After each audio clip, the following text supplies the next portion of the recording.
You are now listening to the Someone's Favorite Productions podcast network.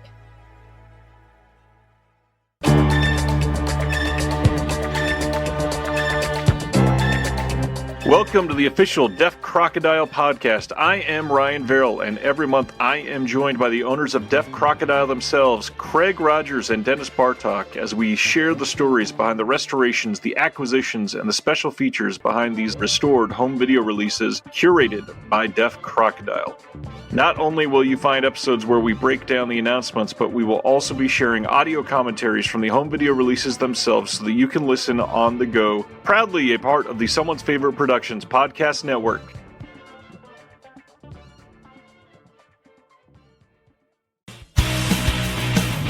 Hello there, and welcome back. What is this place? Disconnected. Disconnected. Disconnected. Disconnected. Disconnected. Disconnected. Disconnected. Disconnected. Disconnected. Disconnected. Disconnected. Disconnected. Disconnected. Disconnected. I'm starting to feel disconnected. You have reached a number that has been disconnected.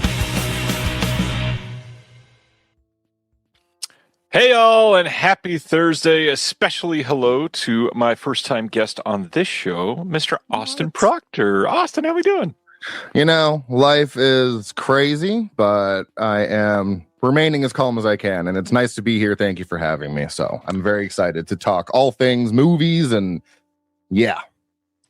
For those that don't know, Austin is the incredible host of the Frightmares podcast, which is how long going now? Oh, look at the branding. Look at that. This is season 8. We started in 2019. And this year we're doing Monsters of the Month Club, where we talk about a different creature, entity, antagonist each month. This month is, oh my God, vampires. Next month is aliens. So, and I come with up with a pun each month. So this month was Vampiral's Bite, and May is Malian Invasion, because I'm a dork. I like dorks, and I fun. So yeah, it's a great show. Love to listen to it. Been a listener for quite some time. Was finally able to do an episode for this last month. We got to. I'm just going to jump into one of my recent watches. Let the right one in. Yeah, hell of a fun watch. Hell of a fun catch up. Love the movie. I think in my eyes it might have went down a little bit in esteem upon rewatch, but that doesn't make it not a great movie. Still a good time. Yeah, you went from a 4.5 to a 4, so not much of a change. And I was also at a 4 as well. And I do weirdly like the remake just a little bit better. My wife watched it with me, and she was not a fan of either one of them. I guess she likes her vampires to be a little more cheesy, like Dracula 2000. She loves Dracula 2000, and I mean, so do I. But yes, that's just, I guess that's not her lane for vampires, and that's totally fine. That's totally fine. I get that to a point. So we got a lot to talk about tonight. Obviously, we're going to do our normal segments, do our announcements, but the big thing, we got to get to know Austin, and then afterwards, we're going to talk about some interesting things regarding the theatrical experience and social media and how all of that is affecting everything nowadays, because it really is. It's a deep conversation, especially with everything surrounding things like Alamo Drafthouse right now being in the news for getting dragged through everybody's mind. So, yeah. Okay. First off, Frightmares. Why horror? Why do you love horror so much? Oh man, that is a long story, but the short version is I grew up in a very Christian household, and horror wasn't so much forbidden as it was just not part of the cultural diet, if you want to call it that. So yeah. I never really watched horror movies. It was to the point when I was watching movies with my parents. We watched Indiana Jones and not Last Crusade, the first Raiders of the Lost Ark, and they would make me go around the corner to not watch the face melting scene. And when I finally saw that later in life, I was like, holy shit, no wonder they didn't want me watching that at, 8 or 9 years old. But I really got into horror after I watched Saw at a friend's house. I don't know what it says about me that torture porn is what got me into horror movies. But after that, I was hooked. I saw every other Saw in theaters after that.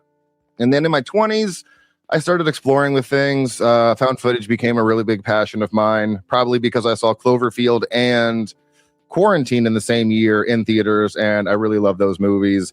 And then by the time 2019 came around, which was when I started the podcast, I had been getting into, that's when I got into podcasts.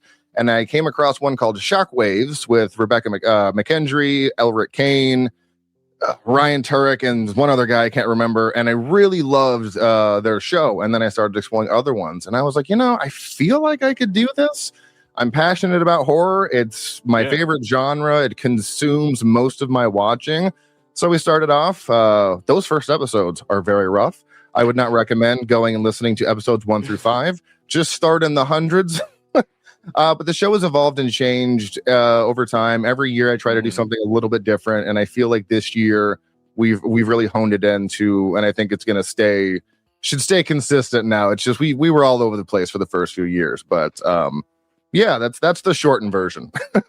Over time, you've been able to get some pretty incredible guests. Who are some of the more fun guests for you? Oh man. So in 2025, I made it a challenge for me to get a director every month, and I managed to do 10 out of 12. Highlights, I mean, I loved all of them. They were all indie filmmakers. Eduardo Sanchez was the second time he had been on the show in 2025. Ryan Spendell, who did the Mortuary Collection, he was fantastic. I had Matthew John Lawrence, who directed Uncle Peckerhead. He was great. And then I got Mike Mendez and oh my God, I'm forgetting his name. The three men who directed Satanic Hispanics. I can't remember the other guy's name. If he's watching, he's swearing at me right now. So I had them three on. They were fantastic. Sasha Rainbow was another great guest. She directed Grafted, which Vinegar Syndrome actually just put that movie out, and she was great. I can't remember who else I did last year, but I did 10 out of 12. So I had a pretty good streak last year. And then I also had, I'd say probably the biggest one I had, because it has the most listens, is Joko Anwar from Indonesia, who has done movies like Satan's Slaves. He's done, I think it was in Pedagore. He wrote The Queen of Black Magic. He is a fascinating person. So I recommend listening to that episode, because he was incredible. Just how his method for shooting is just so wildly different than what I've heard from other directors. So I'd say Joko's probably my biggest pull. I can't believe I got him on the show. I mean, it's a big deal. A lot of those, like the Southeast Asian directors, Southeast Asian directors are obviously a little tough to get in contact with in many situations. But on top of that, they're a lot more like guarded with media stuff, because they're first of all, a lot of them just stay very busy. But on top of that, just opening up to people is not easy for a lot of them. So a huge pull for you. Yeah, and because I'm not sure how many people know English, but his English was great, because he actually came to the States to do film school, so he learned English here and then he went back to Indonesia and started just cranking out insane films. He's got a new one coming out this year called Ghost in the Cell, which should be coming to the States soon. But he was an incredible guest, and he's I think 2 million followers. I was like, there's no way he's going to respond to me, absolutely no way. And he was like, oh, I'd love to. Okay, so I'm just, crapping my pants, trying not to faint when I'm talking to him. Right. But, definitely a great filmmaker. If you've never seen Joko Anwar's movies, they're must-sees, all of them.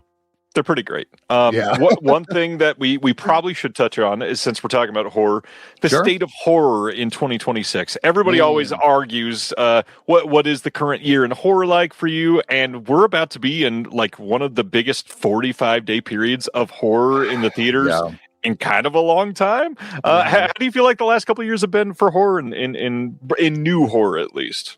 In new horror, last couple years, let's go back to, I want to say 2022.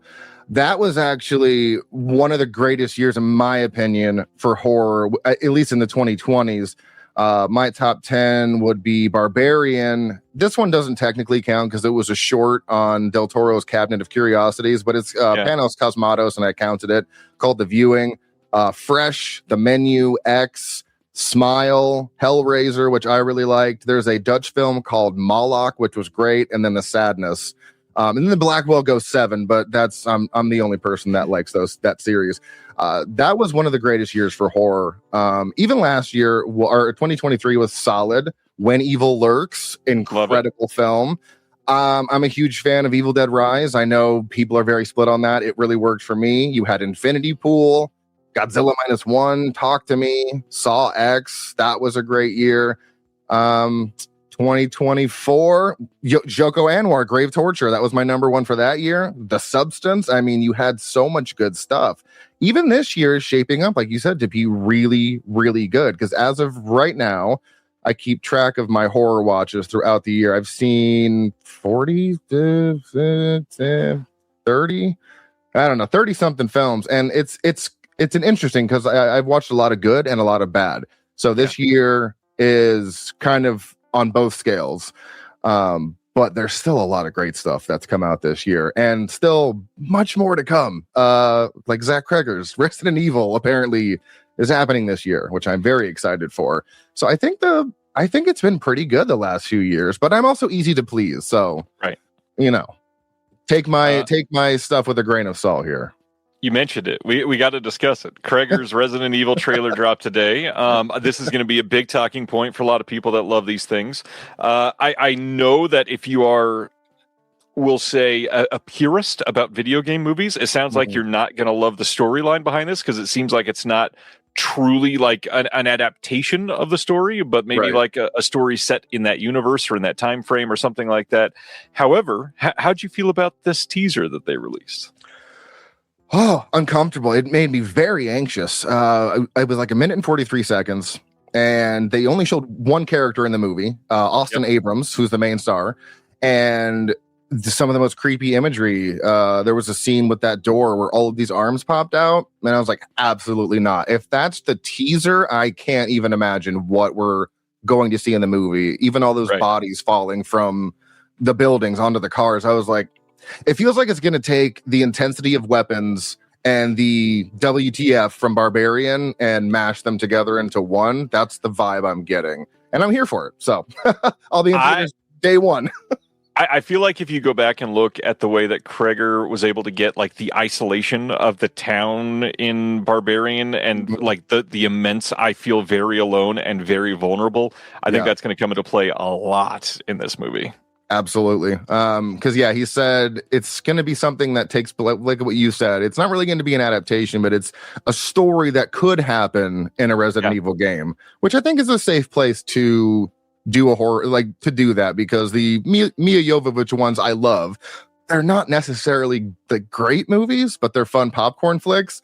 And then the Raccoon City, I don't know, I just wasn't a fan of that. That was like the most recent one they did with Kaya Scodelaria or whatever. Yeah, that one was just okay. I am eager to see what kind of random like creatures he's got coming out. This giant guy at the end of this sewer looks insane, and then the scene that they showed with the hands coming out of the doorway just looked like classic Kreger already. Yeah, that really big guy at the end of the hallway is giving. Wasn't there a big one in Blade, right? There was like this big. I think so. Whatever that was, it was giving that, and I don't want to know what's coming out of that door. Just keep that a secret until the movie releases, please. Well, speaking about movies, what have you been watching lately? Oh man, I will try and not specifically keep it to. I've been in true crime recently is what I've been really into. I don't know. I go through phases with stuff. But let's try to find some stuff that is not horror, because that's pretty much, I'd say that's about 75% of what I watch. I did go to the theater and see, where'd it go? I just had it. Oh, not to the theater. My bad. I went through all of the Transformer movies, like the live action ones, for the first time, because I hadn't seen 4, 5, and 6 or Bumblebee or whatever. First 3 I love. They're great. I don't know what happened with 4 and 5, where Mark Wahlberg shows up. It's not his fault that those movies are bad, but they really took a dive. But Bumblebee was a lot of fun. I really enjoyed that one. As a franchise, 4 out of 6, I would say, is good. So I went through all of those. I did see Lee Cronin's The Mummy. I am, I think, the only person that really liked that movie. Everyone says it's Evil Dead Rise, but with mummies, and I've made arguments about this on 3 different platforms, so I'm not going to get into it. Over Your Dead Body, technically not horror. It's a action thriller with Jason Segel and Samara Weaving. Some of the best chemistry I've seen on screen. Oh, nice. Oh yeah. fantastic chemistry between them. And Samar's using her actual accent, which I don't get to hear enough. It's rare, yeah. Yeah, it's rare. So that was great. You also have Timothy Olyphant in that, and Juliette Lewis in that. So that was good. And then I finally watched The Godfather for the very first time. And I guess I had a completely different idea of what that movie was going to be. So I gave it 4 stars. Like, it's a fantastic movie, but I didn't give it a heart because I'm just really not necessarily interested in the content. But I can't deny that it is a fantastically put together movie. I think a rewatch is going to help me because I thought it was going to be more about Don Corleone, and it's really more about Michael than anything. It's more his story, and that's not what I was expecting. So going back and revisiting it at some point down the road, probably going to be a good idea. Is the plan to go on to part 2 now?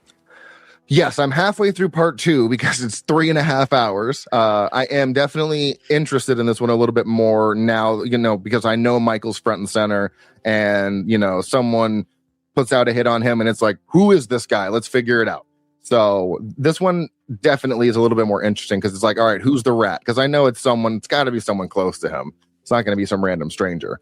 Right. And I'm very, very hesitant about the third one just because I've heard things, I've heard stuff. So I don't know which version to watch. There's 3. Coda, the original, and I think he did a complete rehaul of it at some point. So I don't know what the right version of that is to watch. If you have suggestions on which one, the newest version is widely regarded as the one to watch. Okay, then I will get that one then. Okay, I think you will be happier with that one. Okay, yeah. What about you?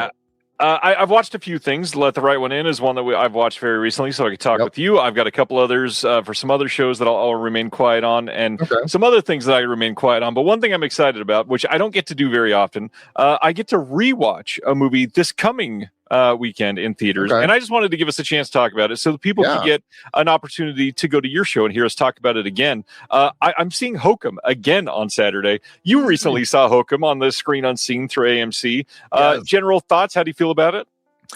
It's funny because we had different opinions on the trailer because I think they must have put out more than one, because the one I saw, I felt they marketed very well because it went in a completely different direction than I saw happening in a good way. It very much gave me like The Shining vibes. Obviously, it's like a deserted hotel in the middle of nowhere. It was really, Adam Scott playing a dick was so different. He's usually the quick-witted, funny, charming guy. So to see him completely shift tones and really well, I think he was fantastic in the movie. And there's some very good imagery that has been lingering with me ever since I watched it. And a satisfying conclusion, great dump of lore. I gave it a 5 out of 5. If I don't have any issues with the movie and it held my attention, that's usually when I give a movie 5 stars. I was like, I have no complaints. And coming off the heels of Oddity, Damian McCarthy is definitely on a roll. I am very excited to see what he tackles next, because I think he's one of the great up and coming directors. He's only done 3 movies so far. Haven't seen Caveat, but everyone says that one's very good as well. So I really enjoyed it. So now, what about you? I somehow have not even seen Oddity, so I can't really compare those still. I need to. It is certainly on my list for soon. I liked Hokum a lot. I think the area that they set this in is very interesting. It makes for a very spooky setting. There's a lot of things that they specifically set up in the environment to become a problem at some point. And man, do they lean into that in quite a few scenes. I will say that there's some jump scares in this that is not my style of jump scares, but he actually pulls them off pretty well. Like they're earned in a very good way. That they don't feel cheap and like just to keep people interested or awake or whatever, which a lot of modern horror does kind of lean into that side. Right. But yeah, they actually go there for the most part. My big thing, I was kind of thrilled that he really did land the ending here. There's a lot of people that for a movie like this, they would have ended it in a way where it would have been like the classic, did this happen? Was it a dream? Like, I don't want to spoil anything, but they actually sort of give some things to make you say, oh, like there's an answer here. There's a resolution. So not going to spoil any of that, but just want to say this isn't one of those ones that I felt like is like a lot of modern horror, which is they can craft a pretty decent script. There's a nice conceit, and then they don't know how to end it, so they do something that just kind of feels like bleh at the end. And this didn't feel like that. This felt pretty well written at the end. Yeah, I agree. That's why I was like, wow, solid intro, solid ending. Everything in the middle was great. I think it was a little bit on the longer side. I think it was like an hour 54. And usually 2 hours for a horror movie, I'm like, all right, you gotta really hold my attention for 2 hours for a horror movie. 111 minutes. So yeah, 100, hour 51. And I felt there was no time wasted, incredible pacing.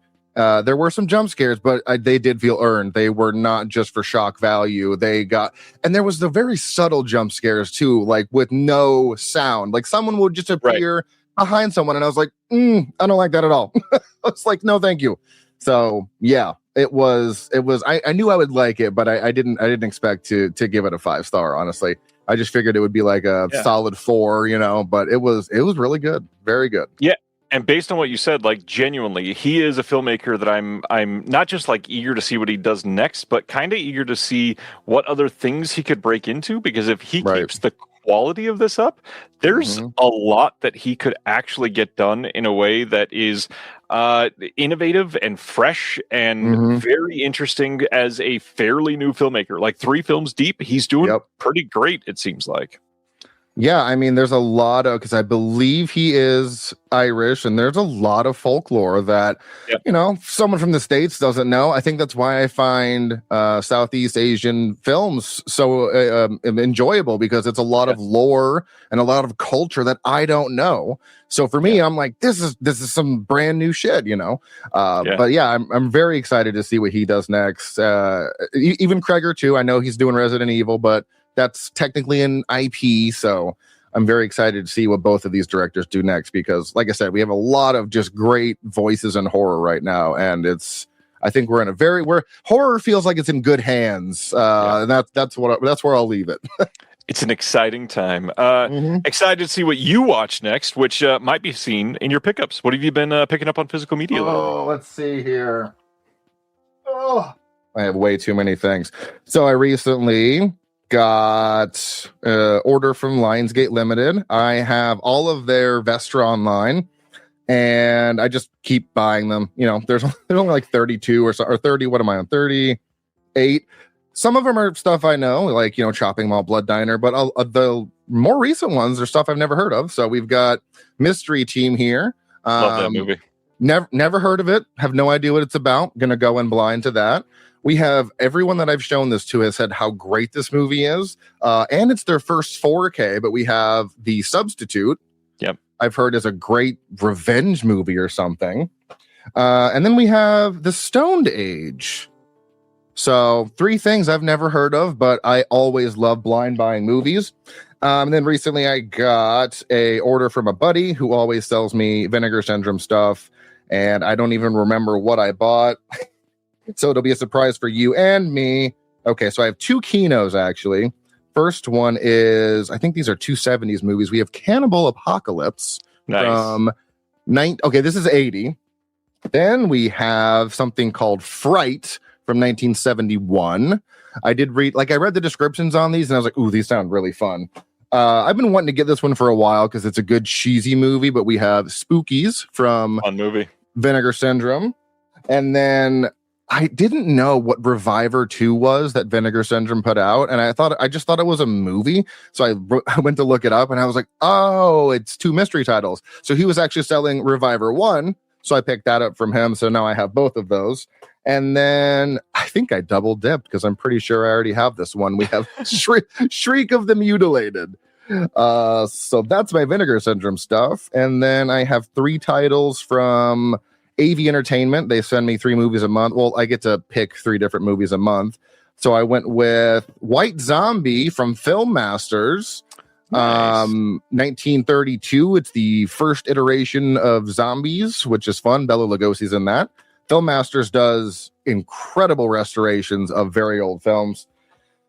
What's this one? And this one's just completely in Spanish. I think it's No One Will Hear Your Scream, but it's about a slasher who uses the 1990 World Cup while everyone is distracted to go commit heinous crimes. And I'm like, sure, that sounds fun. Yeah. And then I didn't read any description on this, but because I saw from the director of Train to Busan, we have The Ugly. Yeah, I wanted this one. This one looks good. Yeah, a stirring thriller bolstered by dark twists. And again, Train to Busan, I was like, that is all the information I need. And lastly, from Gemini Entertainment, they reached out to me because I did a review for them. And they sent me one of their promotional copies for something called The Jester from Transylvania. All right. No idea what that is. And that is not Peter Dinklage. I thought this was Peter Dinklage. It is not. It is the little person from In Bruges, actually. So if you've seen In Bruges, that guy, he's in it. So I was like, all right. And if you haven't, you should, by the way. Oh, literally one of the greatest movies. And that director is coming out with that brand new movie with whatever it is. So yeah, those are all my recent pickups. A lot of stuff. Nice. Constantly buying things. Before I go into mine, Deaf Crocodile wants to remind everybody they're doing that Kickstarter for Roy from Space. And if you want to help out with that, it ends in just 5 hours. So check it out. Okay. Coming down to the wire on that one. I got a few things. It's going to look like a lot, but one of these is a raffle win, and it's larger, so it's not as many as it looks like. Okay. First, I love me some animation, and Warner Archive crushes it. So they had a really great price on Wacky Races, the complete series. So now I finally got that one. Oscilloscope, still a subscriber for Oscilloscope, and their newest batch is Mistress Dispeller, which looks pretty good. And then one I saw last year as part of Sundance, which is Obex. And there's a physical for that already? There is a physical for this already. What? Yep. This movie is very interesting, really well made, very stylish, and super unique. And I think a lot of people that watch this show would probably really like it. It's quite interesting that this got a theatrical release and a physical release, and that we're continuing to support stuff like this. I love that we're doing it. It's a good movie. Check it out. That's incredible. Okay, I've been waiting for that one. In a raffle, so I think I got this for like $10, $11 entry, something like that. This is incredible. I got all of the classic Flicks releases of the old Little Rascals, all 5 volumes. What? And I had none of them, and so now I get to share all of the restored versions with my kids. Very eager to see these again. My wife loves Little Rascals. I love Little Rascals growing up. So yeah, that felt like a huge win for me. That's amazing. Okay, very nice. Yeah, I love it. Yeah, I love it. So for anybody that are just joining after we talked about it, again, tell everybody what Frightmares is before we get into our announcements. Oh, Frightmares, horror podcast weekly. I say every week at 6 or Wednesday at 6 a.m. I cannot seem to catch up. I actually just dropped the bonus episode for this month at like 8 p.m. tonight. We do themed months typically. Last year we did 50 years of horror. We went back to 75 and did one movie a year until 2025. Each year has some sort of a theme. This year is the Monsters of the Month Club. We just finished Vampir's Bite. Next month is Malian Invasion. And then June is what I'm excited for because it's Kaijun Destroy. I am very excited to do a month of kaiju films. But yeah, if you love horror movies and you want to hear, we go over the IMDb stats, we read funny reviews, we go in depth with the movie, try to find any subtext and themes. It's a lot of fun. So yeah, check us out on every major podcast streaming platform. We are everywhere. And we also have a YouTube that I upload, not video yet, but we have Headliner makes these videos with like sound waves. So at least there's something happening on screen. But I am about to drop a video with me and Corey. We talk about The Mummy for an hour and a half. So that'll be up tomorrow, Friday, May 1st. So sweet. Very nice. Yeah. I somehow have still not seen The Mummy. I liked Evil Dead Rise a lot. It is probably my least favorite Evil Dead movie, but that's not saying that it's bad. Evil Dead is like one of the most consistent franchises out there, in my opinion. Agreed. There are no bad Evil Dead movies yet. Hopefully in a few months we can still say that. I am so eager to see what comes next out of Lee Cronin. I mean, when you get a Right. film that everybody responds with and says, "Why is your name on over the title?" It's like, well, what do I do next? Especially when it doesn't land as big as they wanted it to. Yeah, I mean, because it's kind of taking what the Mummy was and doing something, or at least the original Mummy, 1932, and doing something entirely different with it while keeping some lore consistent. So Yeah. I think that's why his name is over the top. That's just speculation, though. Right. Well, we have a very mishmashy type of announcement week this week. Okay. So we have a lot of interesting things to talk about. First, we're going to get into Arrow Video. So let's do it. Ooh. July 5th on 4K over in the UK, we are getting To Live and Die in LA from 1985. This is Friedkin's film that is incredible, in my opinion. This, I expected a little more out of Arrow on this. It looks like there is no restoration work done on top of the Kino one, which it did look great. So not like putting that down or anything. But there's also not really any new extras. The only thing I'm seeing that might be different here is they've got a booklet with a couple essays in it. Love the movie. Have you seen this one? It's been on my list for a while. I have not seen it, though. But maybe now is the time to buy it, because I do love me an Arrow release. So yeah, I mean, this will look solid. If you don't have the Kino one, this is a great one to get. If not, either one's going to be pretty great. Just check one of them out. It's a good movie. yeah. Next up, July 12th, we get a 4K in the UK of Hush from 2016. Mike Flanagan's film, Hush, which is kind of amazing. If you've not seen it, you should probably see it. I've seen a lot of people say that the Shout Factory version is so much better than this. No, it's not. They're identical, it looks like. The only thing that's different is this one has 4K discs only and not Blu-rays. But Okay. Hush, how do you feel about Hush? I know you're a Flana fan.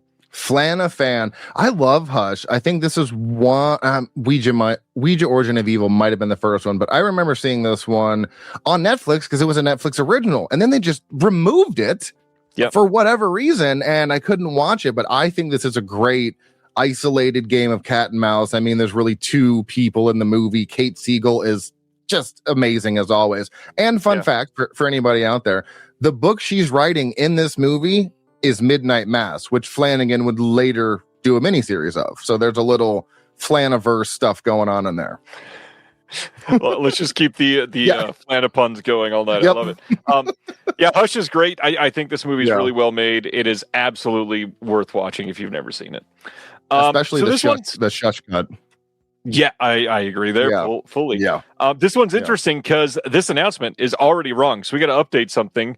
July 5th in the UK, and this says July 6th in North America. However, Arrow has already had to cancel their North American release of this this set here, and that is of Sex and Fury and Female Yakuza Tale. And the main reason is they didn't have the rights. They announced it, and they got caught. And they had to cancel the U.S. release, and that is where they are sitting. This is going to have both films. We've got an archival audio commentary for both films by Chris D. We've got a new interview about the films with Yakuza film historian Akihito Ito. We've got a reversible sleeve as usual, and then a book with new writing by Asian cinema expert Camille Zorin. Have you seen either of these two films? No, but they sound incredible, and now I'm upset that I can't have them. Well, I guess if you're region free. Yeah, I gotta get region free, man. Okay, this might be the one that puts me over the edge because I have 3 region, region B locked movies, and I'm like, I can't watch these. These sound great. Got to get there. Yeah, these are especially Sex and Fury. These are fun watches. Okay. They're interesting. I mean, the poster art sells me, and then the names alone sell me, but especially this poster art. Oh my god. Yeah. Okay. All right. Eager for more people to see these. Next up, we've got July 13th on 4K, and a separate Blu-ray in North America from Arrow is A Red Sun from 1971. And this one's crazy because the cast on this alone, kind of a mind-blowing one. Cultures collide in Terrence Young's East Meets West classic Red Sun, shot in America, Spain, and starring 4 intercontinental superstars. You got Charles Bronson, Toshiro Mifune, Ursula Andress, and Frances Elaine Delon. That's a wild cast. That alone makes me feel like I have to see this. Somehow I've still never seen it. I know in some people's mind it doesn't live up to the cast, but I'm eager to check it out. We got a new audio commentary by C. Courtney Joyner and Henry Park. We got a new appreciation of the film by scholar Jose Arroyo. New visual essay by Daisuke Miao. We got a new appreciation by Elaine Delon. Got a new appreciation of Elaine Delon, not by. That'd be wild. By Mark Gallagher. Some archival stuff, and then a booklet with new writing by Paul Talbot and Moya Luckett. Is this your kind of film? Westerns are tough with me. It's not something I am opposed to checking out, but it sounds interesting. I can give you that. I'm always up to try new things. I haven't gotten into like Westerns, or Kung Fu's another one that I just started getting into, and I'm really enjoying watching some Kung Fu movies. So Westerns, I think Westerns might be in my 40s. I think that's when I'll get into Westerns, 40s and 50s. But this, I would pick this up. This definitely sounds very interesting. That's for sure. Yep. Yeah. Now, one that I can heartily recommend. July 19th in the UK, July 20th in North America from Arrow. We got a 4K and a separate Blu-ray release of Michael Douglas in Falling Down from 1993. Thoughts? Why can't you recommend this? No, I will heartily. Oh, I thought you said hardly. I was like, not hardly, heartily. I have been waiting for, because there's, to my knowledge, at least, I don't think there's a physical, or maybe it's out of print. But I've been looking for this movie physically for so long, and this will be probably going to just pre-order this now while I'm thinking of it. I'm very excited to own this. Yes. All the yes. There was physical for this. The funny thing is it did not look good. This is one that has needed a new restoration for, my goodness, for a long, long time. This movie is very well made. This movie is very relevant to today's interests. This is an incredible film. Michael Douglas is wild in this movie. Absolutely. Absolutely so well done. We got an archival commentary on here by Joel Schumacher and the editor and a whole bunch of people associated with the movie. New interview with the screenwriter, new interview with the composer, James Newton Howard. We got a new location featurette revisiting the real life locations that were in the movie. And then we got a booklet with new writing on the film by Alexandra Heller Nicholas and Simon Ward. And this is a must for me. Yeah. July 19th, you said? Okay. All right. July 20th for you that are not region free. Yes. Son of a bitch. Okay. Although the 4K is region free no matter what. That's true. That's true. And then following that, the next week, July 26th in the UK, July 27th in North America, 4K of Soylent Green. This is from 1973, and this is obviously one that is larger in a reputation than many people even know it for nowadays. This one has archival commentary with the director, Richard Fleischer, and the star, Lee Taylor Young. We got a new commentary by Michael Brook and Johnny Maines. Archival onstage interview with the star of Soylent Green. We got an archival onstage interview with the director. We got a vintage featurette looking at the world of Soylent Green. And then a featurette on the tribute to Edward G. Robinson's 101st film. And a booklet with new writing by Frank Collins. And again, Alexandra Heller Nicholas. Have you seen Soylent Green? It's been a while, but I have seen it, and it really hurts to see in the year 2022. Oh, it hurts to see that being 4 years ago. Oh, yeah. I'll pick this one up though. It's been so long since I watched this one. Oh my god. Yeah, it's been years for me. I remember liking it enough, and I will probably appreciate it much more at the age that I am now. Very curious to see how this has grown in esteem for me. Yeah, good movie. It's a classic and well known for a reason. Check out Soylent Green. Okay. Next one, July 26th in the UK, July 27th in North America. We got The Outfit from 1973. This is with Robert Duvall from The Godfather. Look at that. Ooh, okay. New restoration from the 35mm negative. We've got a new audio commentary by Jedediah Ayers and film critic Mike White of the Projection Booth podcast. Shout out Mike, friend of the show. We got a new appreciation of author Donald E. Westlake by Westlake expert Levi Stahl. New appreciation of the film by Walter Chow. New featurette on the Outfit and the Parker novels by Alyssa Marmol-Cernat and Shay Dennis, creators of Tough Business, a Parker site. We've got a booklet with this, of course, with new writing by Chris D., Glenn Kinney, and Priscilla Page. I've never seen The Outfit, and I have a feeling neither of you. No, I haven't even heard of this one. Piqued my interest with Robert Duvall, though. I am a fan of him, so I'm reading the description here. Yeah, this seems like something that I would definitely be into. Yeah, I'm eager to see this one. I do believe Imprint just released this one semi recently too. So for those of you that jumped on that one, because I think that was the first blue, hopefully you're not too sad. But good job, Arrow. Next up, this just hit theaters, but you can already pre-order a Walmart exclusive and an Amazon exclusive 4K steelbook for Michael from this year. Now, this one is odd because it's a story about Michael Jackson, which kind of glosses over the whole, stuff. Yeah, things and stuff. Well, we'll talk about Michael in just a moment, so I'll keep that to myself until then.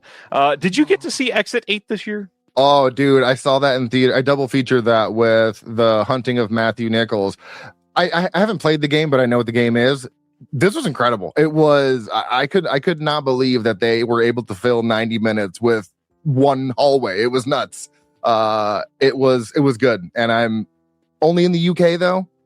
So far. Come So on, far. US. Come on. Yeah, it was really good. It was really good. Paul in the chat wants to correct me, and thank you, Paul. I think I did get that wrong. He says, I don't think Imprint did the outfit, and now that I'm thinking about it, I think Indicator did it, and I think Sibner is talking about that. Yes, June 29th on Blu-ray in the UK, Vision's Home Video doing their next release, and this is Exit 8 from this year. It's based on the video game. A man is trapped in an endless subway corridor on his way to find Exit 8. He discovers a set of rules in order to escape, and he has to find out if he can reach his goal. We get a behind the scenes on the movie. We got a couple of on the carpet at some film festivals and a trailer. This looks like a really fun release. I am very, very curious about checking this one out. I got to be honest, I didn't even realize this was already hitting theaters, so I fully missed it in theaters. It really flew under the radar, and that's my biggest issue with when we get to the main topic of some of these indie films just not getting the time of day. They either have like one early showing or one late showing, and that's it. But yeah, a lot of these kind of indie films are they're flying under the radar. I just happened to see it on my AMC app, and I was like, I think it was Japanese horror. Sure, why not? Let's go check it out. So yeah, this is exciting. This is very exciting. The short runs suck. That is absolutely true. It's not fun.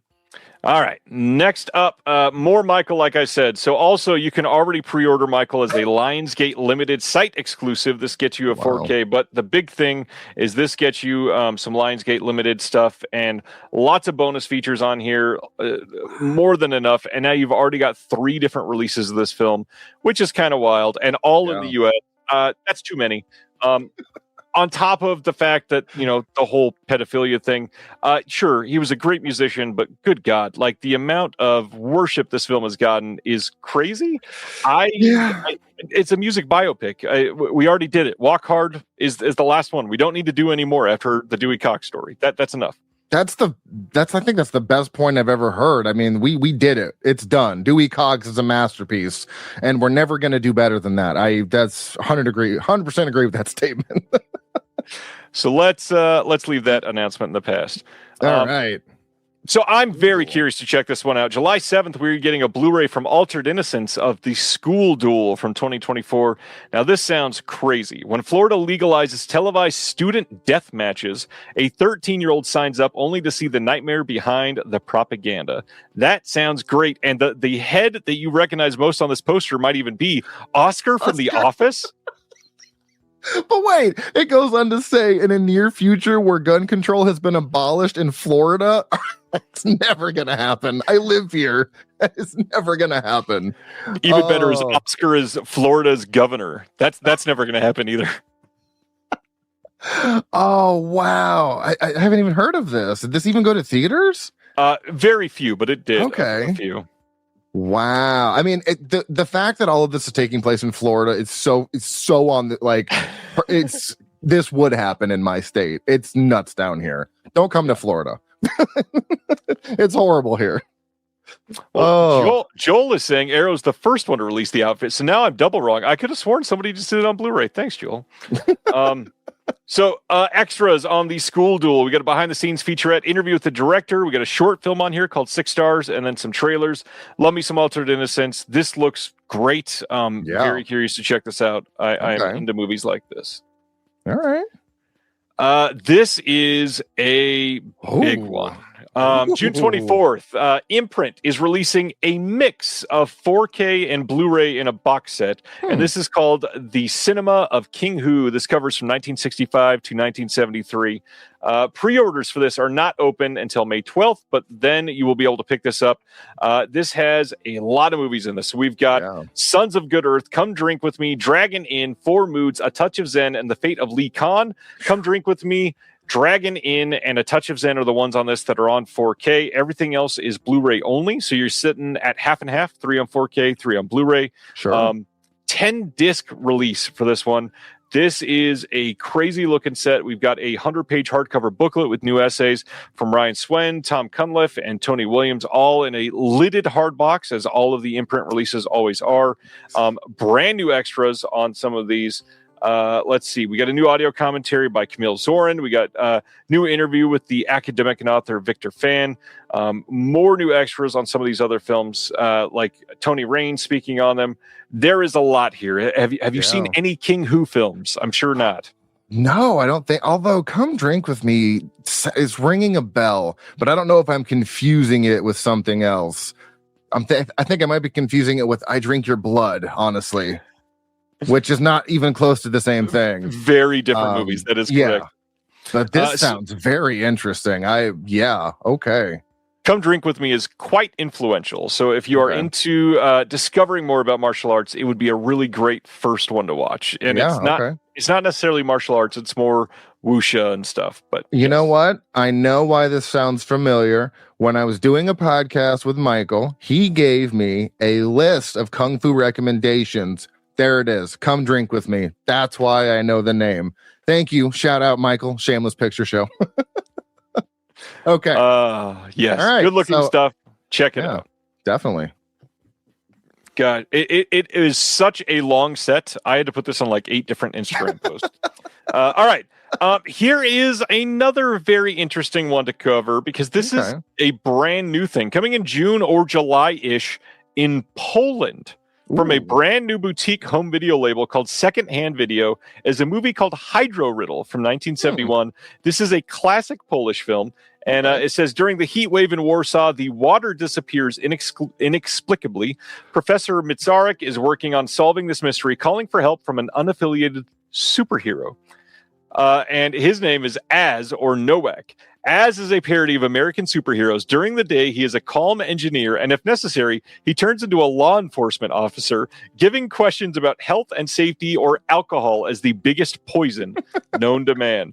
He must thwart the plans of the sinister Dr. Plema, who, in agreement with the Desert Kaburu, wants to dry up all of Poland. This is a cult crime comedy film, and the first camp parody film that Poland ever made.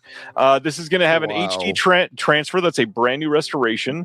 It's going to have the last film ever directed by the same director. It's going to have an illustrated collector's book that has 40 pages. And this is going to have Polish and English subtitles. So if you can find this, you will be able to watch this. The hard part is buying this is going to be a little bit difficult, likely. This is going to be difficult to source unless you are in Europe, I imagine. But this looks like a really solid release, and I hope this does well for them. Yeah, that's probably one of the wildest plots I've heard in quite some time, and I'm gonna have to figure out a way to get my hands on this, or at least see it in some fashion. My goodness, this sounds incredible. And in the chat, Tyler wants to help people out. If you're putting this on your watch list in Letterboxd, it is shown as Hydro Puzzle. So thank you. Likely known by quite a few titles. So check this one out. Yeah. Okay. Hydro Puzzle. Let me put that on the list. There it is. Coming on June 2nd on 4K Steelbook, a standard Blu-ray and a standard DVD is Hoppers, coming from Disney. Did not get to see this movie. Are you keeping up with the Disney or animated Pixar films at all? We want to. Our daughter's just not old enough to bring to the theater yet, and it feels weird seeing animated movies without her. So we're waiting for this one to hit physical media or streaming and watch it with her. Same with Mario, Super Mario Galaxy. So it's like, I don't want to go see this without our daughter. I want to be there when she watches it. So, but I've heard nothing but great things about Hoppers. Yeah. So the conceit for this one looked really good. I've not been able to see it. My kids saw it without me. Those bastards. damn it. Seemingly a decent amount of extras coming on this. There's some behind the scenes stuff. There's hopping into the making of the film. There is exploring hoppers to find surprising Pixar film cameos and hidden references, as they always do. There's some deleted scenes in this, and looks like a really solid movie. I certainly want to check this out.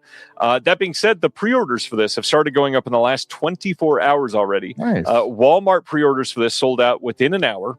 God. Target pre-orders for this sold out within 2 hours. Amazon pre-orders have not been listed yet, but I would not imagine they are far behind the other sites. So if you're keen on this 4K Steelbook, you might want to be a little trigger happy and keep an eye on it tonight, because it'll likely be in the next 24 hours that it goes live. Yeah, and Falling Down on Amazon is already currently unavailable, so that's going fast too. So I'll just go get that from Arrow. Falling Down is certainly not sold out. It will be back. I promise. It is just one of those Amazon glitches where it was originally very quickly listed. It'll come back. Okay. It says currently unavailable. All right, cool. Yep. All right. Well, I'm sure you saw this one. They Will Kill You from this year, coming on 4K, Blu-ray, and DVD from Warner Brothers on June 30th. How did you feel about They Will Kill You? Dude, well, I'll save it for, because it's actually part of the discussion I want to have later. I loved this movie. It was just beautifully filmed. Oh my God, the choreography alone and the fight scenes, the practical effects. I could go on and on about this movie. Zazie Beetz, incredible. This is going to be easily in my top 10 horror films for this year. It was incredible. I loved it. I love Zazie Beetz, always have. She was incredible on Atlanta. She was really great in this movie. There's a lot of people that are looking at this movie and literally just saying it's The Raid and not as good. Not quite. It's very different. I will say there's quite a bit different. I will say if you're a fan of practical effects, there is a lot to love in this movie. The eye specifically should make you quite excited in this movie. God. Had me laughing. I was laughing so hard during that movie. It's also like a throwback to not a throwback, but it's very Quentin Tarantino coded, who was doing old, kind of doing old kung fu movies. There's a lot of genres in here. It's a fun time. It is a fun time. The director's first movie is very good too. It's why don't you just die? Which very similar title to this one. That was released on Arrow a handful of years ago, and it's very well done. It's essentially a Tarantino movie, like through and through. It's quite Tarantino. So this one, They Will Kill You. We've got HDR, but not Dolby Vision. We've got Dolby Atmos on the disc. We've got a making of They Will Kill You, which is a documentary style on this. We got to look into the film's most iconic location, which is the Virgil. It's this big apartment hotel looking building. There is an action-packed breakdown of all the major fight scenes in the film. There is the most intense moments getting broken down. There is a handful of things. I'm quite curious to see how long those are with the way that they're selling them. It makes it sound huge, but I doubt they're going to be that long, sadly. Wow, from puppets to prosthetics to practical effects and choreographed gags. Yes, I want to know all the stuff. Please, always. Please. All right, so next one is one that we've been hearing about for literally 18 plus months at this point. We've got June 30th, 88 Films is releasing a 3D Blu-ray disc of Magnificent Bodyguards from 1978. This is the Jackie Chan film. And then oddly enough, 2 weeks later, July 13th, they are then releasing it in the UK. It's going to be this deluxe edition. You are able to watch the flat version of this. You don't have to have a 3D TV. Obviously, there's a version on here if you do. They also have the red and blue glasses, so you can watch it in 3D that way. But this is going to have a brand new 2K restoration of the film from the camera negative. The 3D Film Archive did help them with that, so that's going to look fantastic because their stuff always does. We've got a 3D presentation of the film on one disc, a 2D presentation of the film on one disc, and then 3D anaglyph Blu-ray disc exclusive to this deluxe edition on the third disc. So if you want that, you want to buy this first version for sure. You've got an audio commentary by the man, Frank Jang. You got FJ DeSanto on there with him. You got James Mudge speaking on the film, a New Dimension in Action by Steve Lawson, some trailers, and then a lenticular cover featuring new artwork by Kung Fu Bob O'Brien, a pair of glasses with it, of course, and then an illustrated booklet with notes by Thorsten Booz, and a map drawn by Kung Fu Bob. this looks like something I Wow. absolutely want to have. Wow. Okay. A lot of kung fu stuff. And I haven't seen, like Jackie Chan's original kung fu. I've only seen his Americanized stuff, unfortunately. Because like I said, it's a genre I never explored. But yeah, Right. I'm into this. I'm very much into this. We get a big fan of Shanghai Nights over here. I get it. How did you know I like Shanghai Nights over Shanghai Noon?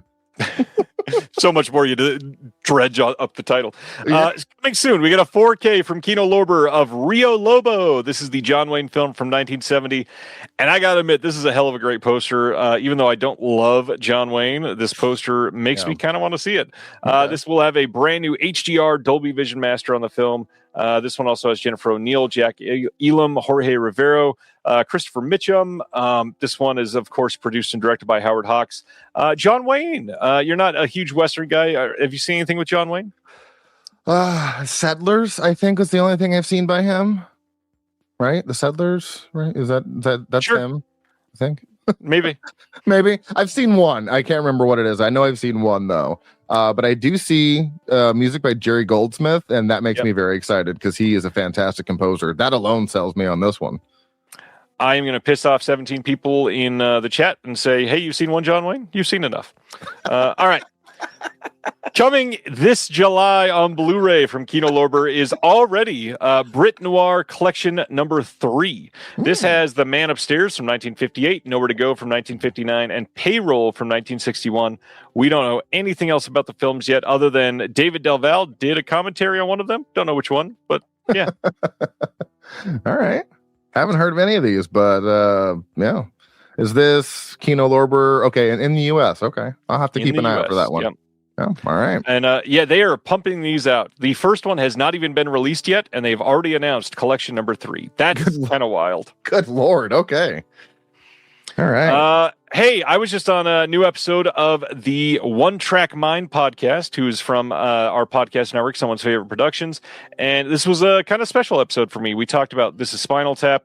And normally, when you're talking about commentaries on This is Spinal Tap, you'd probably want to talk about the commentary where they all did their characters in character for the commentary. However, considering everything that's happened with the Reiner family over the last year, we wanted to talk about the commentary with Rob Reiner, and it's a really great commentary. There's a lot of incredible insights, and man, this Spinal Tap 4K that Criterion put out looks fantastic. The movie's great. Have you seen This is Spinal Tap? Oh yeah. I still need to watch the Alliance Entertainment sent over the sequel, and I still need to watch that one. But I love the original. It's great. The sequel's all right. There's a couple good jokes in it, but it doesn't hold a candle. I was gonna say it's probably not nearly as good, but I still wanted to see it. But yeah, This is Spinal Tap. Great time. Love that one. Yep. A show I've never seen, Covert Affairs, that ran from 2010 to 2014, getting a complete series Blu-ray set on June 2nd. This is coming from Universal. We'll have some deleted scenes, gag reels, that sort of stuff. Ever seen the show? No, but who is that? Who? I believe that is Piper Perabo. Oh, okay. Not who I was thinking. Okay. No, I haven't even heard of this one. Complete series. Like I don't even know how many seasons are we talking here? 5, I believe. Oh wow. Okay, I see 2010 to 2014. Okay. Yeah, no, I haven't even heard of this show. And Ronnie says Covert Affairs was good, especially from season 3 on. Oh, I like when I hear the show gets better. And Terry says it was mid at best. Well, now I'm just confused. And Paul says that she was in Cheaper by the Dozen. Is that one I know her from?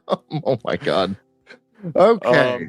Colton says I used to be obsessed with Parabo as a young gay. I'm not sure. Is Piper Parabo the one that was from Coyote Ugly? That's what I feel like I know her from. My sister was obsessed with that movie, and I really love it. I mean, John Goodman's in it. It can't be a bad movie. So I don't know. Is she the one from Coyote Ugly? Somebody please confirm or deny. Okay. It is her. Thanks, Paul. Okay. So I do know who she is. Amazing. All right. I know that face. Next up, let's talk about Refuse Films, which is doing something quite special here. So in August, we are getting a Blu-ray bundle here called the Mr. Melvin Toxic Bundle. This includes the Toxic Avenger Part 2, the Toxic Avenger Part 3, and then Mr. Melvin, which is a new cut of Toxic Avenger 2 and 3, made into what is theoretically like a better movie, is what it was kind of pitched as. This film, the Mr. Melvin release here, is only available in this bundle.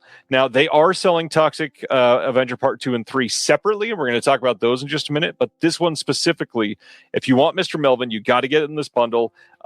It is a little expensive. These are like $101 plus shipping to get all three of these from the UK, but they are region free, and that is a great reason to support these. This is the first time this has been released anywhere in the world on home video, because this is a brand new cut that they just did last year. It played some theater stuff like that. They have new commentaries. They have new like documentaries and all kinds of. This is flush with extras. The one main thing I will say about Refuse, they always go above and beyond to get everything they possibly can onto the disc. And very nice. Definitive is almost like underselling how great that they're able to capture everything. These are kind of wild. So this set has 4 versions of Toxic Avenger Part 2, 3 versions of Toxic Avenger Part 3, slipcovers on all of them, a whole bunch of extras. Kind of crazy. Yeah. The important thing here is I've had a lot of people asking, are they just going to sell Mr. Melvin after they sell out of this limited bundle? And no, I went to the source. Liam from Refuse Films told me they were only allowed to sell this as part of the bundle per their licensing. It wasn't just like a dick move or anything like that. It was, we're only allowed to get this if we do it like this to make it a little bit of a barrier for people to get it, because Trauma wants to be able to sell it later, I'm sure. I mean, it's Trauma. They're going to exploit the film. They always do. And now I'm remembering that I have forsaken Lloyd Kaufman because I had him on my show last year, and I am disgraced at myself that I forgot the amazing interview I had with him in, I think, August of last year. So Lloyd, I'm very sorry that not that I forgot, but I had to put that out there. He was a great guest. Should note, Lloyd just responded and said, "Who?" I don't remember. I mean, I think he was he had a pen he was hitting, so I don't know. He might not remember. Like I said, Toxic Avenger Part 2 and Toxic Avenger Part 3 are going to be sold on their own if you'd like. Toxic Avenger Part 2 has 4 different versions. It's got the R-rated cut, the unrated director's cut, the VHS director's cut with Japanese subtitles, and then the extended director's cut in HD widescrreen. We've got newly recorded audio commentaries with Rob Fazio and Lisa Gay, some archival audio commentaries, new detailed visual essay on Toxie Goes to Japan, hours of exclusive unarchived extras, including 7 archival news and interview segments never before released on physical media. Again, definitive to almost to a fault. It is so hard to even imagine that you're going to want to watch everything on all these discs. But if you're a big fan, you will go crazy for the releases of these. Yeah, great stuff. Hot take on the Toxic Avenger franchise. Part 2 is my favorite. It's a good one. I love Part 2. It is so good. I might have to pick this up. I just might. Part 3, The Last Temptation of Toxie. Here is the art on that one. This is just a good time. Again, 3 different versions of this. We got the 2023 director's cut. You got the 1989 unrated director's cut in SD open matte. We got a 1989 R-rated cut in SD open matte. We got a new commentary by Phoebe Legier. We got a Rick Collins commentary. Like the list here. Whoa. Look at this list of extras. It is wild. I mean, how many discs is this on? Is this all on one disc? 150 gig disc. Holy crap.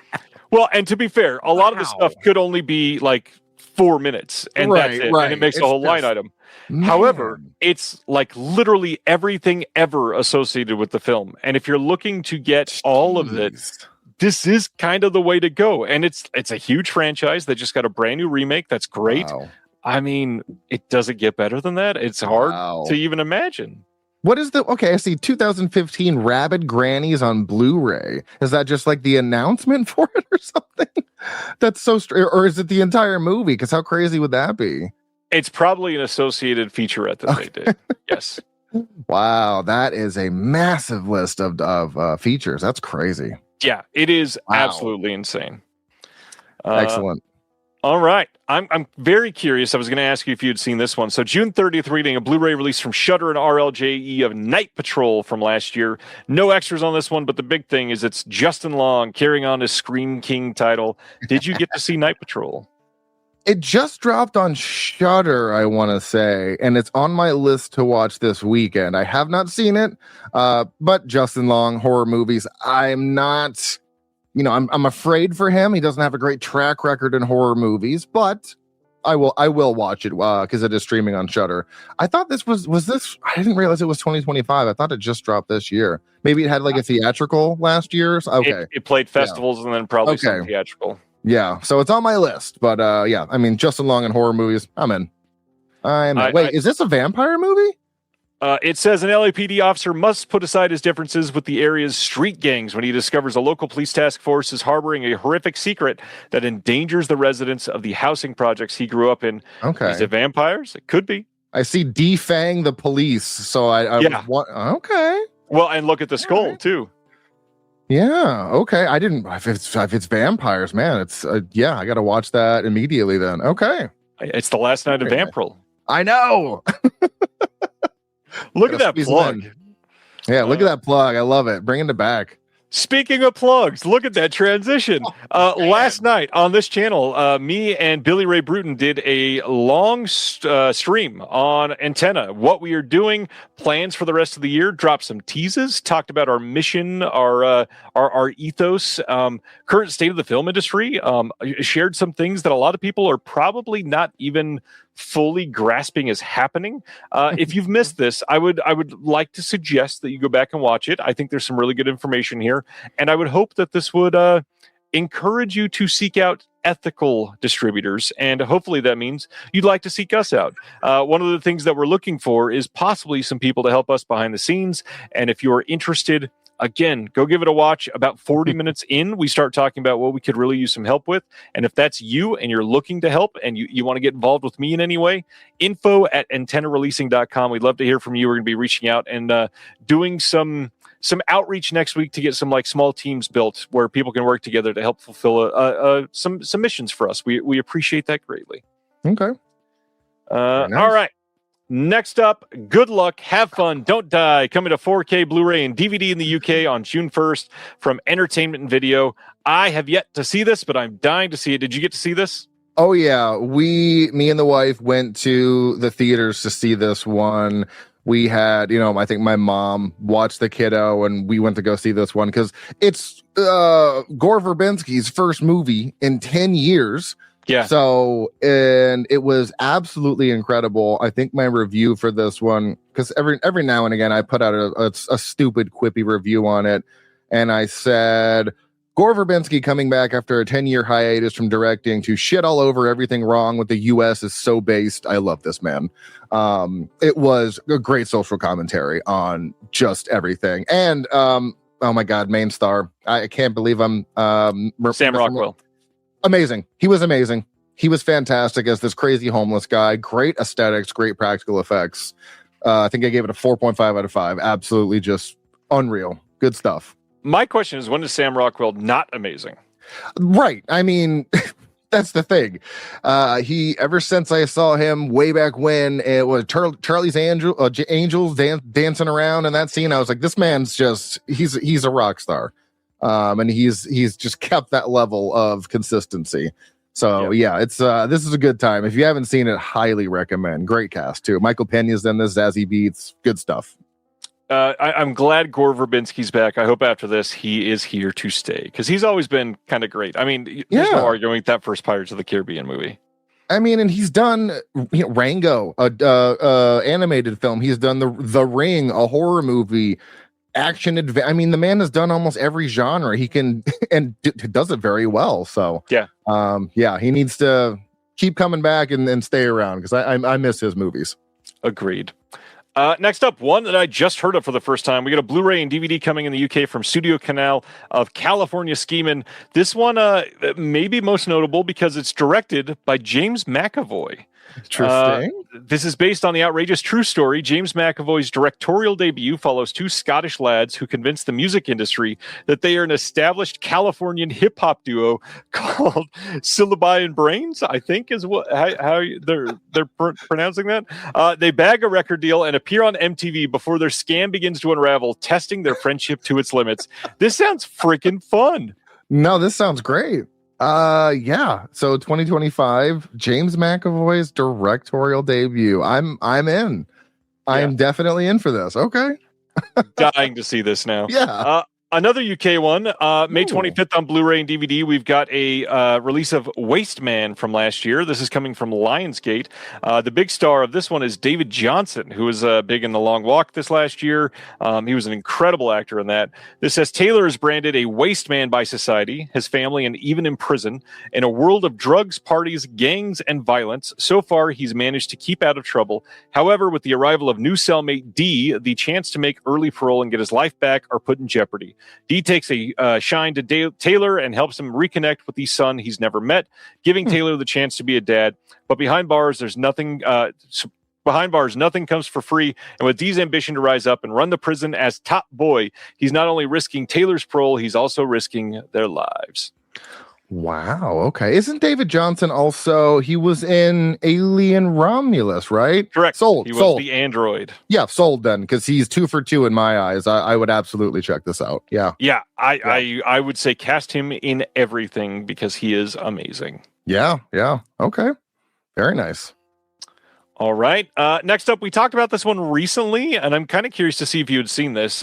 Coming on June 1st on Blu-ray and DVD in the UK from Signature Entertainment is the movie The Good Boy, which we know here in the US now as Heel. They changed the title because of last year's Good Boy. Magnolia is releasing this on Blu-ray. This is with Stephen Graham and Andrea Riseborough, and this is supposed to be pretty dang good. We've got 3 interviews on here and a set tour. So you did not see Heel or The Good Boy, it sounds like. No, I did not. And this is from last year. That's I'm usually. I mean, I can't catch everything, but I usually try and stay on the up and up with things. But no, I did not hear about this one. Huh?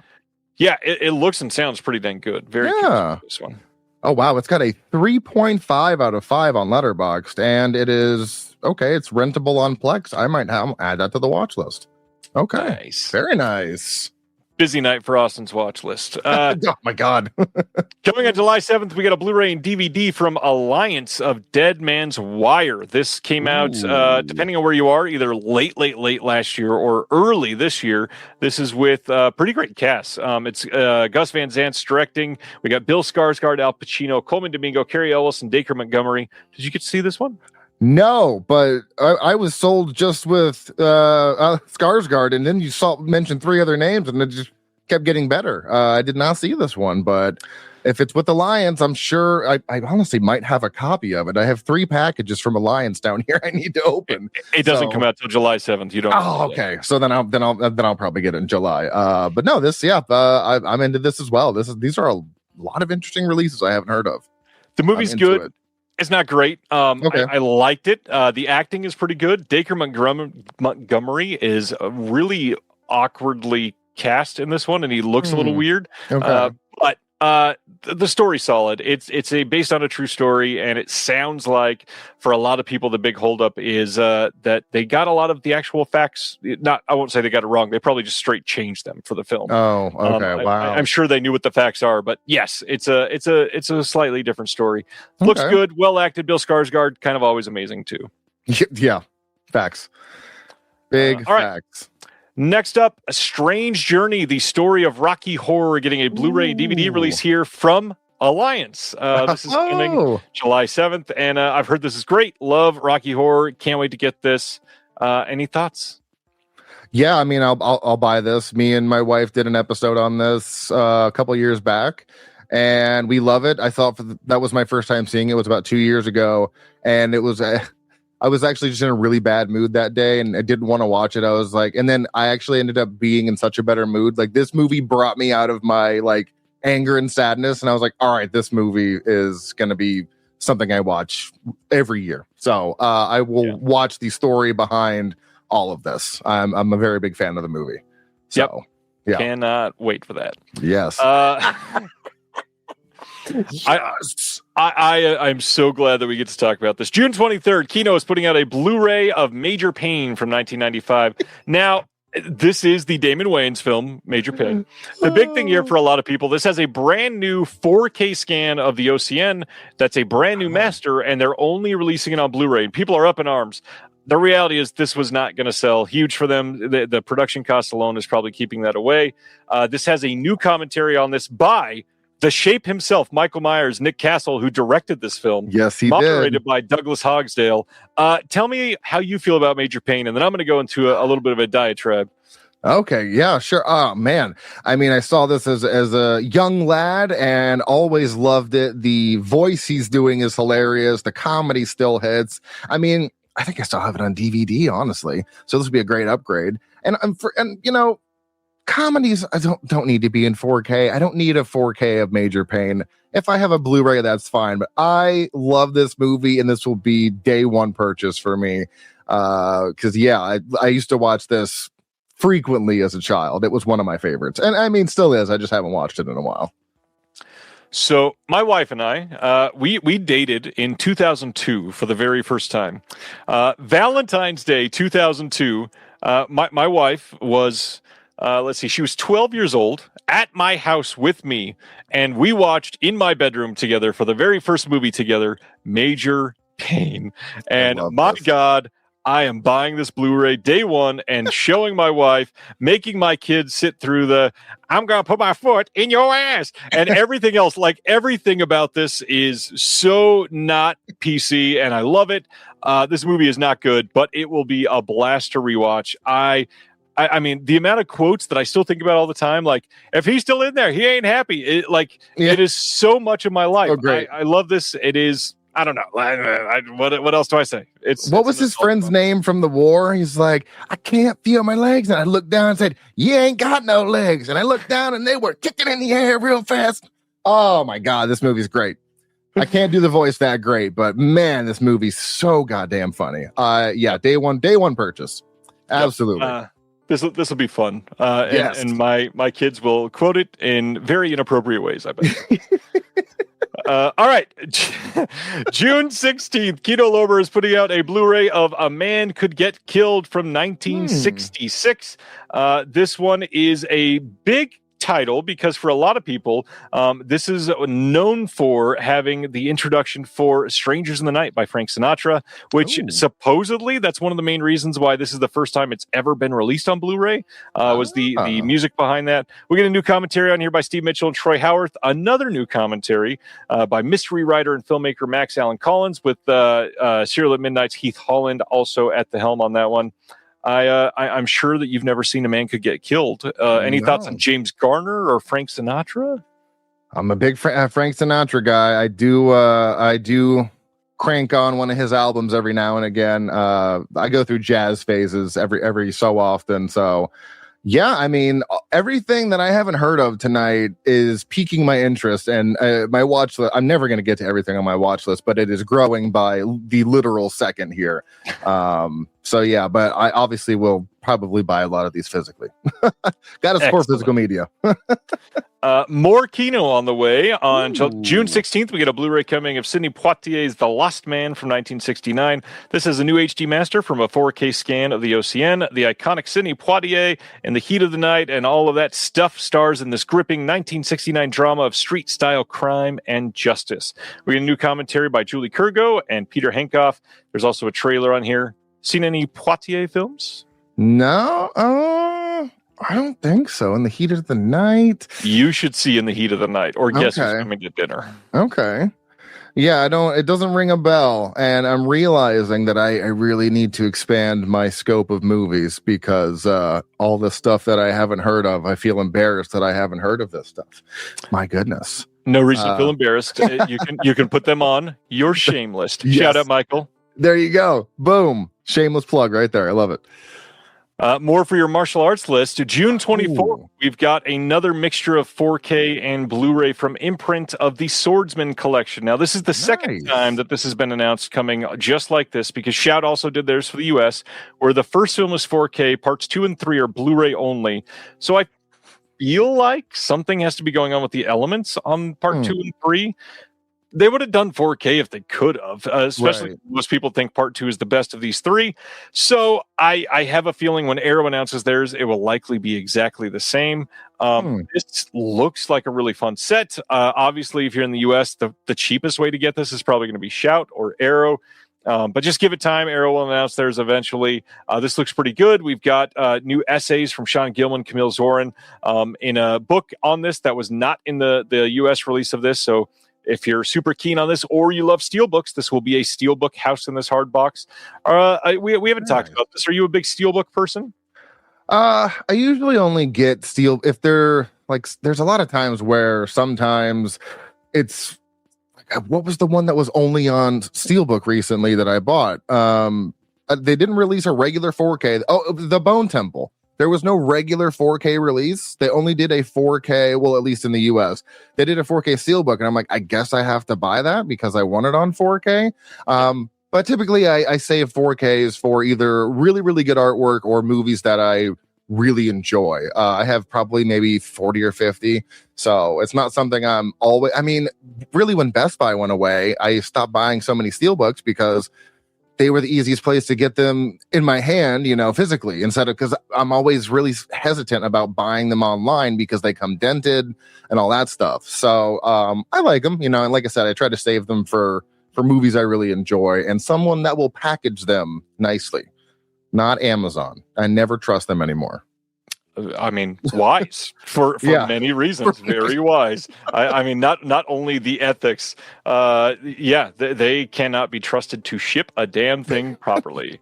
Nothing is worse than getting a steelbook in a bubble mailer, and you're like, that's going to be destroyed. Perfect. Yay, Ripple. Yay. This was a surprise for me. So June 16th, we're getting a Blu-ray from Universal of Difficult People, the complete series. This was a Hulu series that played for 2 or 3 seasons, I believe, starring Billy Eichner, who's always hilarious. This is a really fun release. I'm glad that they're doing this. This kind of shocking that they're coming back years later and doing this. I have a feeling The Righteous reverted for them away from Hulu or something, and now they could. I love that they're doing this. It's wild. This is very interesting. I'm so stoked that we're seeing a return to some of these streaming things to get a physical release. This is awesome. I mean, Billy Eichner, and Amy Poehler. Sure, I'll check it out. That sounds incredible. Even Stranger Things is getting physical media, which is it's nice to see stuff that's only streaming get a physical release, because who knows what's going to happen with streaming in 10 20 years. So this is I'd call this a win for sure. And we got some extras. We got some episode commentaries. We got a Vulture Festival panel, plus we got an essay, which is an ode to a beautiful friendship essay by Matt Zoller Seats. I probably am eventually going to pick this up. This looks like a solid win for me. June 9th, Universal also putting out Lorne from 2026. This is a story about Lorne Michaels. This is supposedly pretty okay, although you supposedly don't learn a ton about Lorne, but I don't know. I don't know if you like SNL or grew up in that oeuvre, I guess. Yeah. Like so many people in that area just kind of put out tons of stuff. I like a lot of it. I like the pop culture aspect. Are you into Saturday Night Live at all?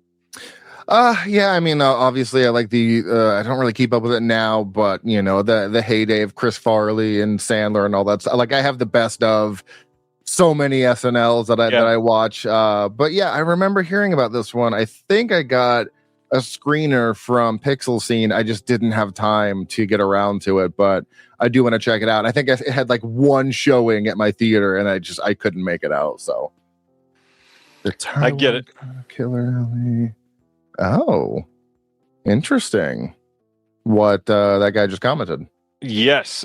Cam is saying that the Taiwan cut of The Killer, I believe it's the Taiwanese cut of The Killer limited edition 4K set, doesn't allow you to pause, skip, or rewind.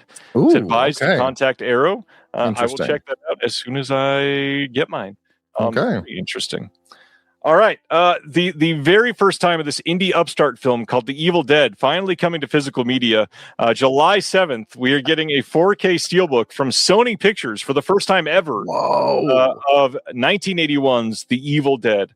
Yes, this is the about 814th time that this has been released on physical media. This has been out of print for some time, which is why it's coming back in. And I believe Sam and Bruce just got the rights back to this, which is why it's coming out through Sony, which it had not before. So nothing really new on the disc other than if you got the original version of this, it didn't have Dolby Vision. This one does. And the 2-channel mono sound is on here. Any thoughts on this movie, The Evil Dead? Oh, it's a classic. I love it. I'm wondering, do they have the? They do. Okay, presented in 1:3:3:1. Yeah, they actually just played it at my theater, local theater, and they played the 60 millimeter 1:3:3:1. I guess NC-17 cut. Yep. So that's really cool. But yeah, I'll definitely be buying this because I only have a Blu-ray and I could use the upgrade. And it's a steelbook that has a really cool cover art. So I am in. Yeah, I love this movie.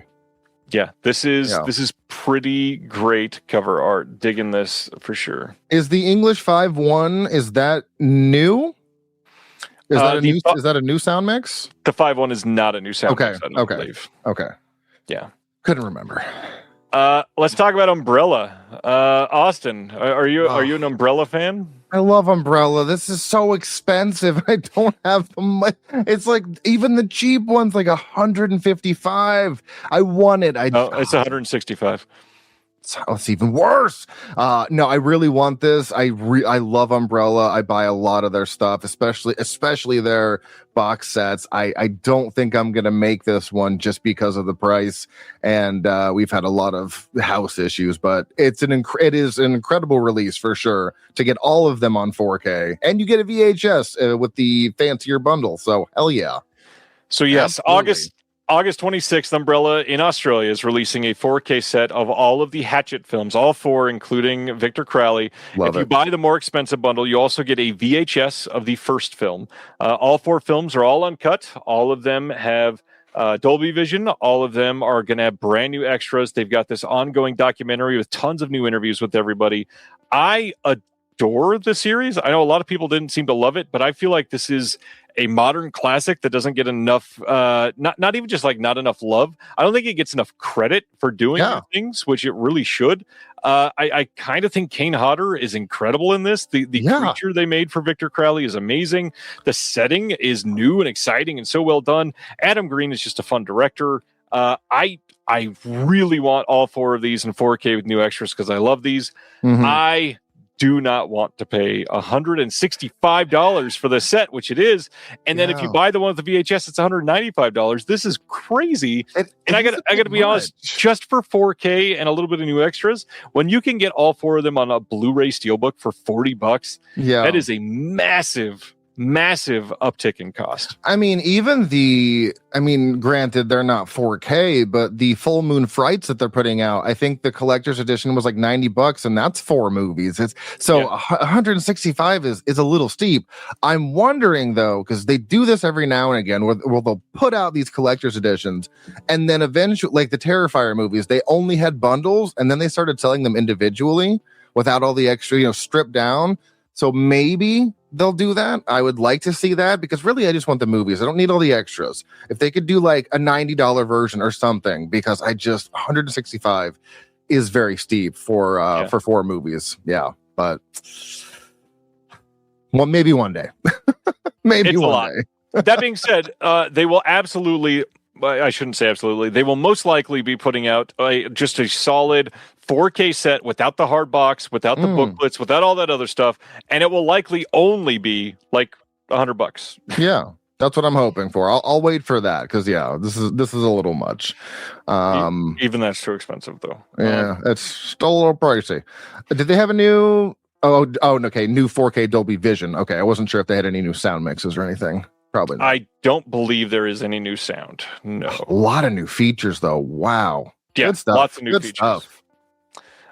Also from them on that same day is a Blu-ray release of Manhunt from 1976. This is outrageously over the top, and it is Let's see, the fugitive thriller epic to rival all that followed. You've got Ken Takakura in this. This is going to be the limited version that's from the Umbrella site. You get a 48-page booklet, behind-the-scenes materials, and essays. The hard box, of course, with this. You've got 8 original and replica lobby cards. You've got a reversible poster with the original art. Audio commentary with Patrick Macias, international cut, that's 117 minutes, Modern Samurai, Matthew Carter on Ken Takakura and the Art of Silence, plus a trailer. Solid movie from what I've heard. I've not been able to see this, but this looks like a really, really great release of this movie. Yeah. Damn good story from what it sounds like. I'm kind of keen on this one, maybe even more so than The Hatchet. So. I've also been really getting into, especially this year, just really getting into 70s movies. They just have, there's just so many different subgenres in the 70s that I'm learning. And I see this is 76. So this will be added to the list. What's up, Force 5 Podcasts? Very nice. Yeah, I want to check this out as well. Fugitive thriller epic. I will, yes. Now another movie adding to the list. Just to keep up with all of these, my goodness. Yeah, try posting all the announcements. It's not fun. Are you into anime at all? You know, I have. You can just say no. It's okay. Yeah, no, I've tried. Really, Pokemon and Dragon Ball is about it for me. I've tried other things. It's just a little too over the top for me. Pokemon and Dragon Ball are even too much for me. So I'm going to fly through these. All of these are coming on June 30th. They're all coming from Discotech. We've got When They Cry Ray. This is season 3 from 2009. We've got When They Cry Kai, season 2 from 2007. We've got Lupin the Third Specials Collection number 2, which covers from 1994 to 1998. We've got Lady Oscar Rose of Versailles, the complete collection from 1979 to 1980. And then they get a little bit different. We got Kamen Rider Stronger. This is from 1975. I think they only have one more of these tokusatsu releases that are Kamen Rider left. So keep an eye on that if you're into the toku stuff. Then some of their live action stuff. We got Hanayori Dango Final. This is from 2008. It is supposedly pretty good. And then we've got Pat Labor, the Mobile Police. This is the OVA series from 1988 and 1989. I know some people that were waiting on that one. And then the two of this entire drop that I said, you know what? This sounds pretty good. We've got Nana. This is a 2005 film. This is going to be Japanese language, English subbed, region locked at region A, of course. But this is supposed to be pretty damn great. It's about 2 girls, both named Nana. While they share the same name, they couldn't be more different. Nana Komatsu follows her boyfriend to Tokyo in the hopes of making a new start, while Nana Osaki, who arrives in the city at the same time, is a punk rock beauty who has the ambition of making it big in the world of rock and roll. Although these 2 young women come from different backgrounds, they quickly become best friends while chasing their happiness and dreams. Now, if that's not enough for you, they're also putting out Nana 2, which is from the next year, and you can get all of those on the same day, June 30th. Are you going to pre-order all of those? Oh, you know it. Yeah, all those. I mean, Nana does sound funny. I think it's hilarious that there's a second one too. Yeah, and it's based off a manga too, so you can pick that up and just complete the full collection. Okay, all right. Next, Kino, July 14th. They are putting out A Man Named Rocco, Jean-Paul Belmondo. This is going to have a 2021 4K restoration by Studio Canal. Are you into any of the French crime films like this? I don't think I've gotten into those yet, honestly. That's probably next for me since I'm kind of going backwards into the 70s. So definitely sounds interesting. I'm sure this is right up Michael's alley, honestly. This is something he would probably recommend to me. Probably. This has new audio commentary by Max Allen Collins and Heath Holland from Serial at Midnight. Next up, another one from this year, Ready or Not 2, Here I Come, the most awkwardly titled sequel of the last 3 years. This is coming out from Disney/Fox/Searchlight Pictures on Blu-ray and DVD only on June 16th. You got a handful of bonus features here. We got a Game Goes On making of Ready or Not 2, which is a 4-part behind-the-scenes featurette. Whoa. You got a gag reel. You got the rules of the game. But the big thing, 2 commentaries on this film. Nice. Which for a modern horror movie, it's rare to get one. Yeah. I know a lot of people are going to say it's weird that this isn't getting a 4K. Keep in mind, The first one never got a 4K. The only place in the world that got a 4K is over in Finland. If you're wanting Ready or Not in 4K, you have to import from Finland. I would not expect this to get a 4K anytime soon. It is a Disney title. I would not expect the first one to get a 4K anytime soon. Disney's not really updating anything like that within the, ever at this point. No. Interesting. Okay. Yeah. I mean, I love this one. Good stuff. 4-part miniseries, or not miniseries, 4-part special behind the scenes featurette. Yeah. And a gag reel. I miss gag reels at the end of movie. Oh my God. I miss those. So I love those when those are included. Mozart's Ghost in the chat says, everything after Major Pain is just a bonus. I agree. Thanks, Mozart. Couldn't have said it better.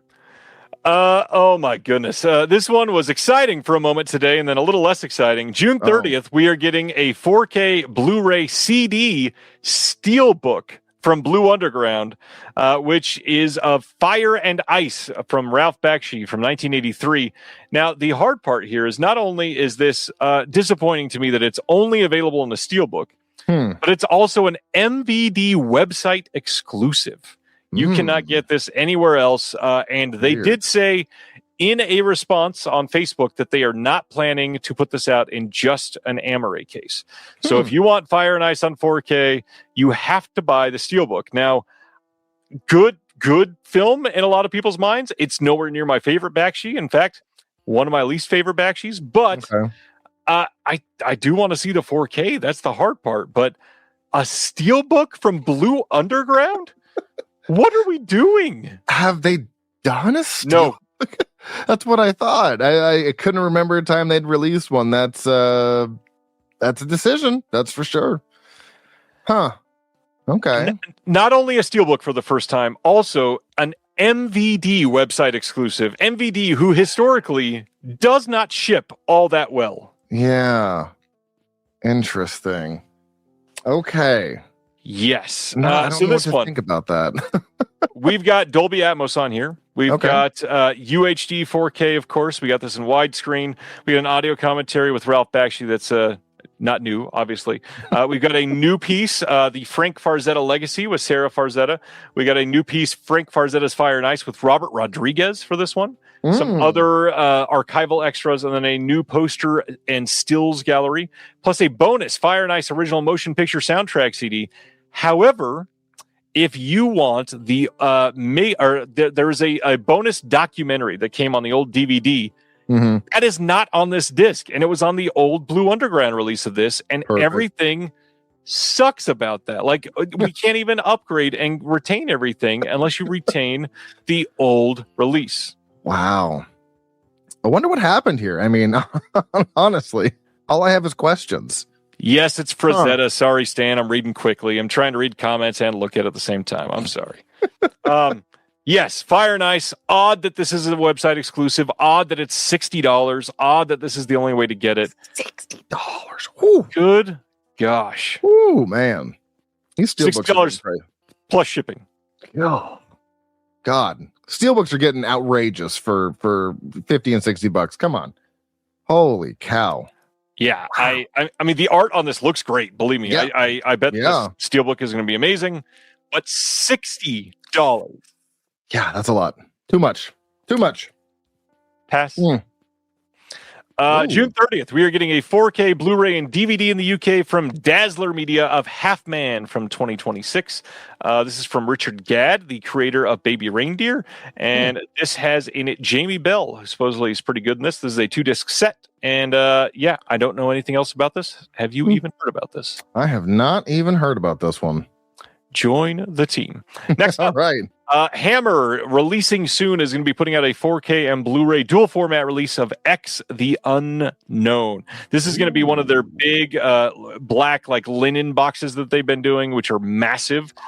This is a really solid looking release of this. I love the Quatermass films. I've never seen X the Unknown. I absolutely need to. Solid looking disc. Again, all of these features are going to be on the 4K disc and the Blu-ray disc. They did explain for the first time that the Blu-ray discs in this are region locked, but the 4Ks, of course, are region free. Right. You get a 4-disc set. You've got all kinds of writing on this, all kinds of new extras, all kinds of archival extras, documentaries, 120-page booklet. Have you gotten any of this stuff from Hammer yet?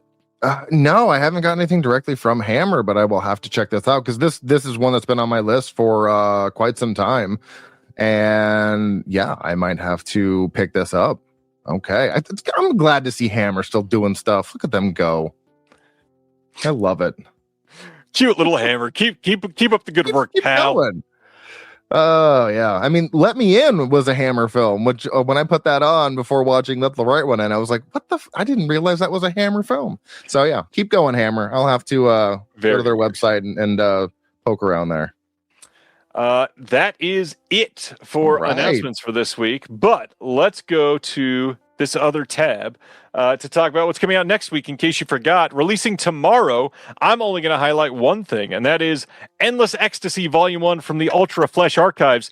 And the reason I'm highlighting that is to tell everybody that tomorrow night, I've got Mark Murray, the owner of the Ultra Flesh Archives, live on this channel for my first live interview ever to talk about not only Ultra Flesh Archives, but the other stuff that he has done in the industry, which is kind of crazy. He used to have a collectibles website. He also wrote an incredible book. He's an expert on Rudy Ray Moore. He's contributed commentaries and lots of other stuff. Check it out. We're going to have a blast. It's going to be a good time. Next Tuesday, though, we've got a 4K coming of Alice in Wonderland from Disney. We've got all those site exclusives from Shout that they determined, maybe not so site exclusive. Those are now being released widely. We got a Blue Thunder 4K from Arrow next week. We've got Stray Dog 4K from Criterion. Welcome to Derry 4K Steelbook from Warner Brothers. How'd you feel about Welcome to Derry? I honestly thought it was one of the greatest first seasons of a show. Honestly, I was blown away. Sure, the CG is wonky, but it's forgivable because what they're creating is pure nightmare fuel. I loved it. Speaking of nightmare fuel, Gilmore Girls, the complete series, comes out next week. It was a fun transition. I had to. I got nothing against Gilmore Girls. Magnolia's release of the Pusher Trilogy 4K comes out next week.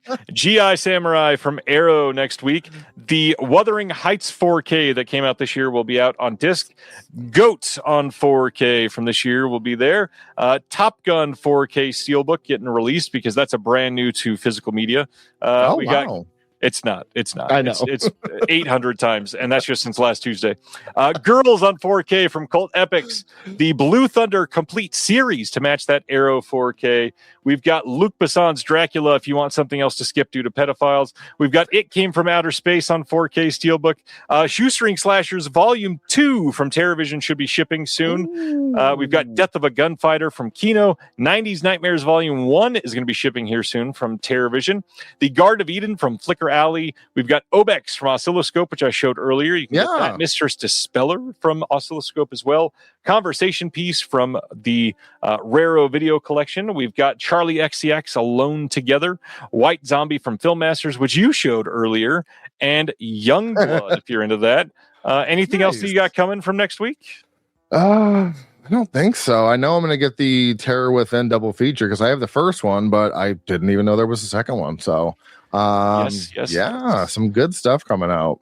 Very exciting. Every single week, there's good stuff, it feels like. I know. All right. We are looking at the movie theater experience tonight. The movie theater experience combined with social media and Letterboxd and how all of these things are mixing and creating something that we would both look at sometimes as maybe not so fun. How do you feel about the theatrical experience in 2026? It's been very bizarre. And this is just based on my experience in the theater. I'm not saying this is true fact or anything, but I'm getting to the point where I feel like people don't know how to enjoy popcorn flicks anymore. That's why I wanted to talk about They Will Kill You. I don't necessarily think it's a popcorn flick, but it was so stylized and so over the top with the gore, combining blaxploitation, kung fu, just all of this stuff. And it was really funny. Me and my wife are the only people in a theater full of 20, 30 people laughing. We're cackling hysterically. not a peep from anybody else. And I'm like, I know I'm pretty easy to please, but it just felt so weird. And that's happened 3 other times. Ready or Not 2. I seem to be the only person enjoying that one. Last year, The Toxic Avenger, same thing. It's just very bizarre. Movie going for me has been extremely weird lately. Scared to Death was another one. It's not a great movie by any means. It's a Lin Shaye, B movie, but it was still funny. And I'm the only person laughing in the theater. So it's like either people are just going to the movies and watching things blindly, and not knowing what they're getting into, or I don't know what it is. But the theatrical experiences have not been great from a audience for the audience that I'm with. Maybe I just keep getting duds for audiences. I don't know, but it has happened more than it ever has this year. And I just don't know why that is. I don't know if it's, again, people don't know how to enjoy things, or if it's just they're not at the right time at the right movie, but it's been a weird year for me. I don't know if anybody else out there can relate. I know my wife can, and that's it. So yeah, that's where I'm at. I don't think it's just this year. I feel like it's post-COVID. I think a lot of people have learned to or forgotten how to be human in a way. Like a lot of the interactions are different. One of the big things that we probably should caveat before we go into this, I feel like a big part of this is location dependent. A lot of the bigger cities seems to have more of the disrespect, I feel like, kind of poured onto to interesting situations. Some theaters have a disregard for common courtesy and rules altogether. Yep. Some don't seem to have a problem. I also feel like a lot of places, if you are smaller towns, if you are in an area that it's more of a privilege when you get to go to a movie theater, a lot more people are respectful about things. But God, the amount of times last year, did you see the movie Nuremberg last year? No, I did not. So Nuremberg is about World War II. It's about Nazis. It's about the Holocaust. It's about all of these atrocious things. It is a very serious, very sobering movie. We had somebody sitting next to us laughing throughout Nuremberg. Yeah, quite an awkward experience last year. Okay. The other thing is, I've been in some screenings, especially in LA, where it's a very funny movie, and a lot of people just silent, and it's like the audience thinks they're better than the movie or something like that. I don't know what to think about it. The only thing I've come to as some sort of an answer is I feel we're in this day and age of just complete oversaturation with media on our phones, our TV. Everyone wants this movie to blow them away in some aspect. Like everything just has to be new. Everything has to be groundbreaking. And it's like, that's just not the case. You know how many times the same movie has been done over and over again? I mean, we're going to hit a point where fresh ideas are going to be very hard to come up with. But I don't know. It just feels like, from my perspective, that people just aren't satisfied with what's coming out, or they just don't know how to shut their brain off and have fun. Like They Will Kill You is very much a just shut your brain. Watch the insanity. It's a satanic cult, and Patricia Arquette plays a villain. What's his face? Draco Malfoy. He's in this movie. And I guess I just don't understand. And it's weird because usually with horror movies, that's when I have the best experience. I remember when I saw Evil Dead Rise back in 2023, that was one of the greatest theatrical experiences I had had in a while. The whole theater was just on edge. But lately, doesn't matter what genre it is. It's just people just seem like they're uninterested to be at the theater. And it's just very bizarre because the theaters are pretty expensive. I have the $25 a month at AMC, and you can go watch 4 movies or whatever. So it's not that expensive for me, but I don't know. It's very bizarre. It makes me not want to go to the movies, but I want to see brand new stuff. So I'm going to go. I agree fully. And last year I saw almost 130 films in the theater for all of last impressive. Year. Wow. And out of all of those, I would say I had less than 10 bad experiences, which is a pretty great ratio in the grand scheme of things. I can't really complain about that. But the ones that were bad were like real bad. Bad is something that I can tolerate and not want to throw a rock at somebody's face. But the 10 that I'm classifying as bad are laughing at Nuremberg bad. That's pretty bad. That's bad. Yeah, it's pretty bad. The other thing that we wanted to talk about is how social media has affected that. Now, one thing that I wanted to bring up here is Letterboxd. I love Letterboxd. You love Letterboxd. A lot of people in the chat love Letterboxd. I certainly don't love how it feels like to me we've lost the art of understanding that most films are 2 to 3 star films. Yeah. Most films are 2 to 3 star films. It should be, fairly common to see 2 to 3 star films. If you are expecting every movie to be perfect or the worst, most atrocious movie you've ever seen, you're gonna share that outcome in a way that is a little colored before you go into it. So, like, Right. why are you going to the movie? It doesn't make much sense if you're leaning into that. But it's just hot take culture, which I feel like people are just looking to get clicks on social media at this point. It's the rage bait for me too. That. Oh my God, the TikTok rage bait and people just saying things to provoke people. And it's getting to the point now I'm so desensitized to it where someone will post something and I'm like, is this rage bait? Can you just tell me so I can move on with my my day? But yeah, I mean, even on Letterboxd, there's movies that haven't even come out yet that people are complaining about, and it's like, how do we complain about something that we have not seen yet? That makes no sense to me. I can look at something and say, I know it might not be good, but I'm not going to be like, oh, this looks like a big, POS. I'm never going to go see this. It's just such a weird way if you love movies to act.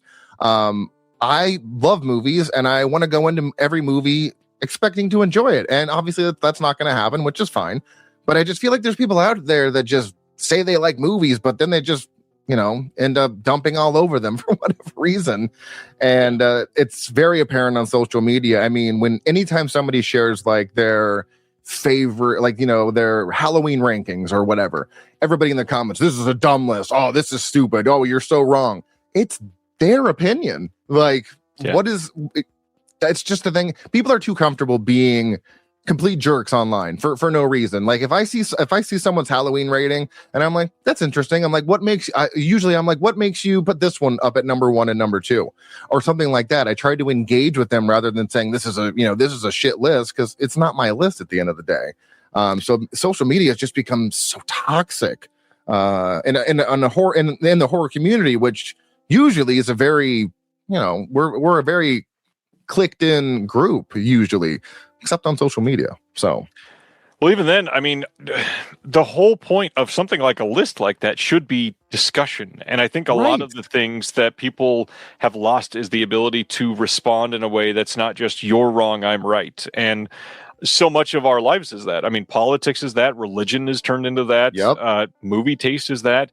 The choice of how you parent your kids is that. The where you live is somehow that. The car you buy is that. Which that's the free will aspect should be a big part of that until you are encroaching on the free will of others. And when it's your opinion is shit, you're no longer allowing them to have that free will. Yeah, like the list I made has nothing to do with you and your opinions. It's my opinion or it's someone else's opinion, and it's not about you. It's about the person posting it. So why are we engaging and fighting about stuff in a horror group where we're supposed to just be coming together and talking about things that we love? So I've just had to leave some of the ones that are just so toxic. Plus, if I post any of my rankings, I'll just get torn to pieces because I apparently have very, very controversial rankings for franchises. But what most people don't know is that I got into horror so late, I ended up seeing remakes before originals. So I grew an attachment to the remake before I saw the original. So that's why a lot of my lists are very controversial, so I don't share them. But yeah, it's just we're in this weird spot, I think, where everyone is always online and being too comfortable just bullying people for no reason, because we wouldn't do this in public. If I was like, oh, I loved Halloween 3, it's like my favorite one in the franchise, and to someone in public they'd be like, I certainly wouldn't get yelled at or say that's a shit opinion, like I don't think so. People are just so comfortable being mean online, and it's turned into, like I said, such a toxic environment that I find myself avoiding Facebook and stuff like that. I'll go to Instagram and TikTok to post, interact with my followers, and that's pretty much it anymore, because I just don't need the drama of people that I don't even know telling me that my taste is shit. Yeah. What's the point? The other aspect of that is how many people don't even know the difference between a fact and an opinion. The number of people that are sharing in my opinion, this was made in 1983 or whatever, is like, that's not how an opinion works. Like, we don't get to choose that. That is not an opinion. Right. Yeah. There is a big discourse between fact and opinion. That is something else. But yeah, I don't know. That's why I just stick to the people that are in my small circle, you know, even if we don't agree on something. Like me and Corey, the co-host of Frightmares, he hated The Mummy. I loved it. And we talked about it. You know, he gave me his reasons for what he didn't like. I gave me my reasons for what I did like. Neither one of us is trying to convince the other to sway their opinion. And we had an 1.5-hour conversation that'll be up on YouTube tomorrow. And it was a great conversation. We still kept our the same ratings that we had at the beginning that we did at the end. And I think that's something we should be able to do as as a film culture, is to be able to discuss completely different opinions and not yell at each other about them, you know? Right. Fact, I saw a film, opinion is the rest. Exactly. For the most part. You can't have an opinion on who was in it. Anyways. There's so much more we could talk about behind this, but to make it slightly positive for a moment, what's some of your favorite theatrical experiences? Some of the best crowds you've been a part of? Oh man, I did. I got to go to the Letterboxd diary here. I know when I saw Undertone for the first time this year, it was like a 10:30 showing. It was in Dolby because I knew I wanted to see that in the highest quality audio format that I could. Some would argue IMAX has better because I think it's like a 14:1, but Dolby has the, over the head Atmos. And Undertone, I mean, I had people next to me because it was just me, and I went there alone at night, having not slept for like 40 hours. And everyone around me, we were all just hunched up, and everyone was dead silent. And I looked around, and I'm like, okay. It was such a great experience because everyone was locked into the movie, and I knew we were all experiencing the same exact fear from that movie. So that was a great theatrical experience this year. I mentioned Evil Dead Rise. That was a couple years ago. Great audience. That was a great cinematic experience. And then there was one that my letterbox won't load right now. There was one from last year that was a really good experience as well. Like I love when I have a good experience, but I just feel for some reason they're just not happening as much. But when you get that good crowd, another one I can think of was the Joker from, what was that, 3 or 4 years ago? That was a great audience, and I yelled out loud when a certain moment happened with Robert De Niro. I exclaimed at the top of my lungs. Didn't Joker come out like 5 years ago at this point? Oh, God, was it 5 years ago? Or more? Like, it feels so much older than that. I don't even remember exactly when. I don't know. Yeah. But yeah, I mean, I always want to have, and I always have fun at the theater. I don't let anybody around me impact my experience. If no one's laughing, that's fine. I'm going to sit here and cackle. Sorry for being loud. Joker is 7 years ago. That is pre-pandemic, Austin.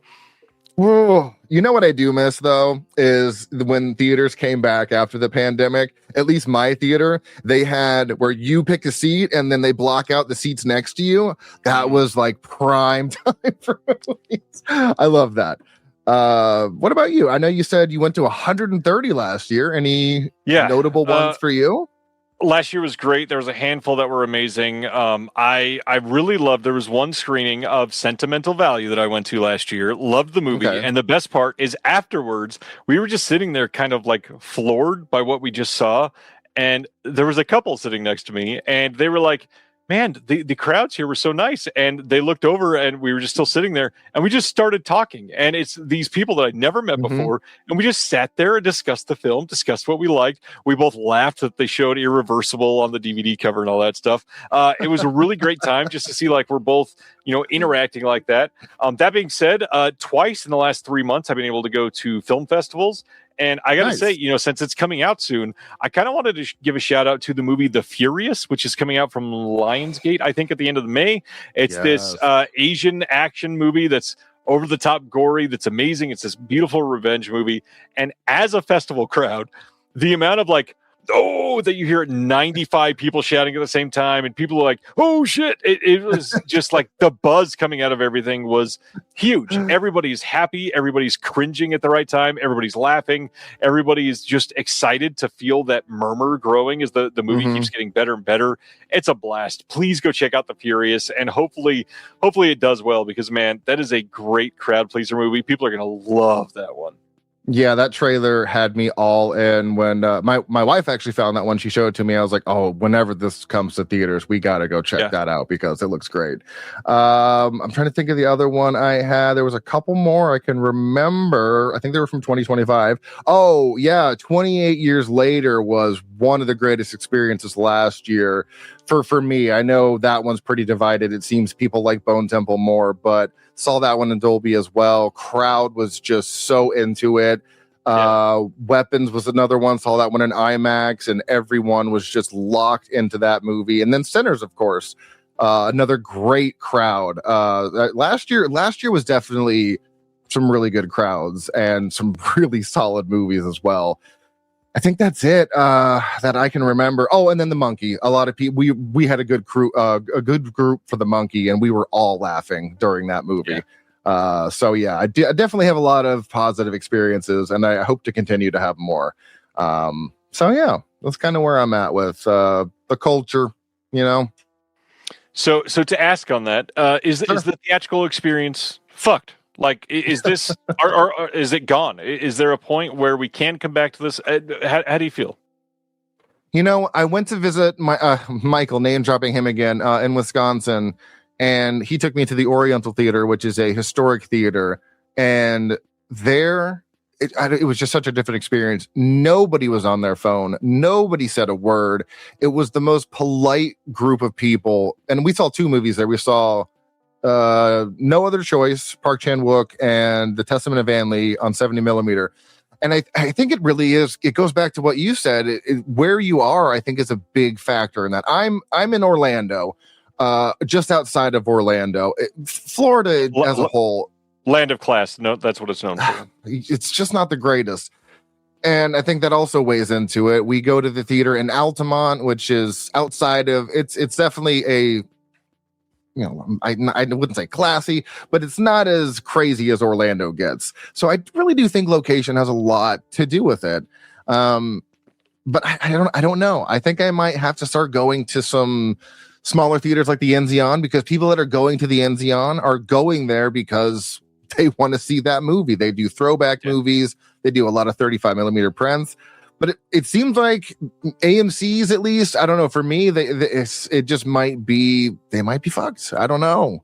There was also that whole thing around COVID where they were losing money, and I guess now they're not. So we'll have to see. If the year keeps playing out the same way, I'm just going to have to really pick and choose what I go see, because nothing is worse than getting just a bad theater. You know what I mean? It's like, it kind of doesn't ruin the experience, but it's like, I wish everyone was enjoying this as much as I was.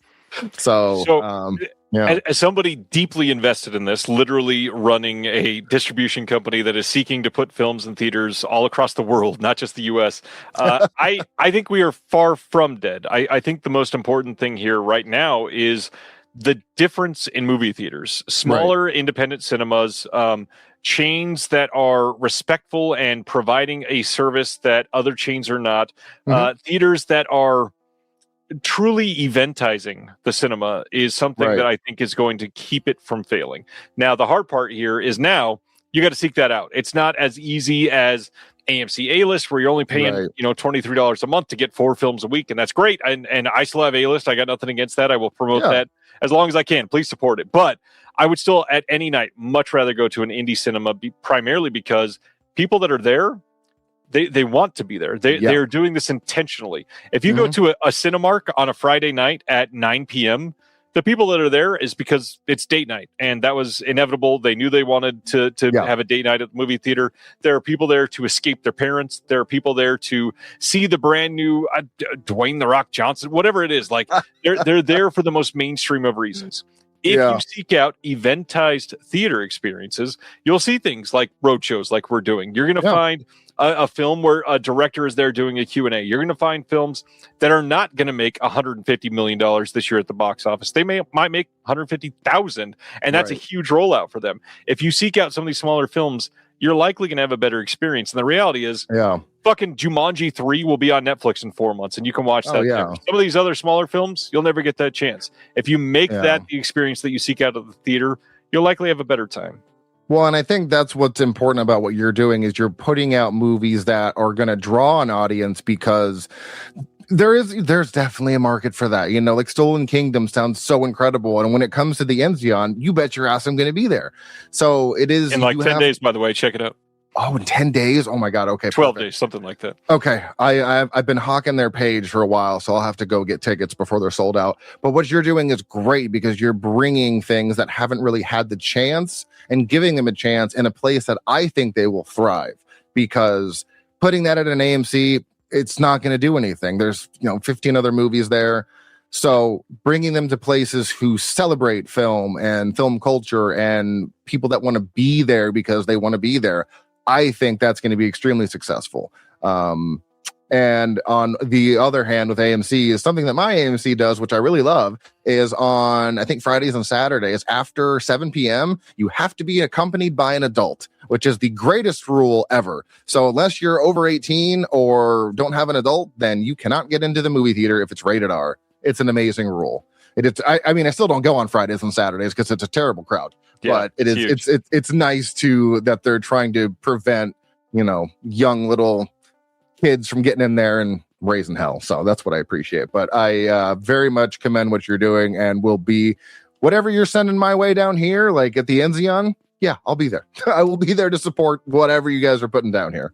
They are a partner. Lots will play there. And Stolen Kingdom, and I should say, like, Stolen Kingdom is not going to be a quiet crowd. They are going to be, it's a very laugh out loud, funny documentary. It's probably the funniest documentary I've ever seen, genuinely. Wow, it's, I mean, every movie has I won't say like a proper response, but I mean, quiet movies should be fairly quiet. A funny movie should get some laughs. A scary movie that gasps and screams might be normal, but you don't want people just being obnoxious. And party crowds are going to have their place. Like Jackass, that is one of my favorite theatrical experiences ever, is the Jackass movies, because they're a blast. They've never been quiet. They've never been stoic. And I wouldn't want that. You want it to be uproariously funny. It's an amazing film when you watch it like that. Yeah.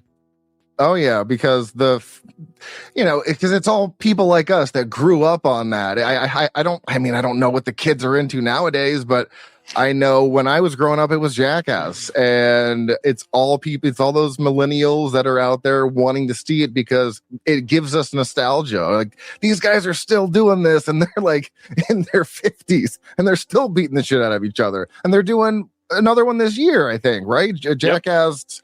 For whatever it is. And I'm like, me and my buddy, we saw the last one, and I was like, we're seeing this one, right? He's like, oh yeah, we're going to see this. 100%. I will be there sat day one. Yeah, absolutely. Dead center in whatever theater they have to offer. So yeah, you'll get a good experience with certain movies like that, because the crowd that comes out, they want to be there. I doubt it's just some random person going there like, oh, Jackass, the fifth one. What is that? That would be very weird, but that's just me. So I'm very excited for that one. I wouldn't even know how to respond to somebody like that. All right. Let's throw out one final question before we leave. Title that you would love to see in theaters that you've never had a chance to see. Give me a title. Something that I've never been able to see. Ooh, God, you're asking me questions that are making my ADHD go all over the place. I guess I would assume it'd have to be something older, because I've been in theaters for decades at this point. I'm trying to think, probably something from the 80s. They did a Friday the 13th in 3D at Regal that I missed, even though I heard the 3D was kind of shit.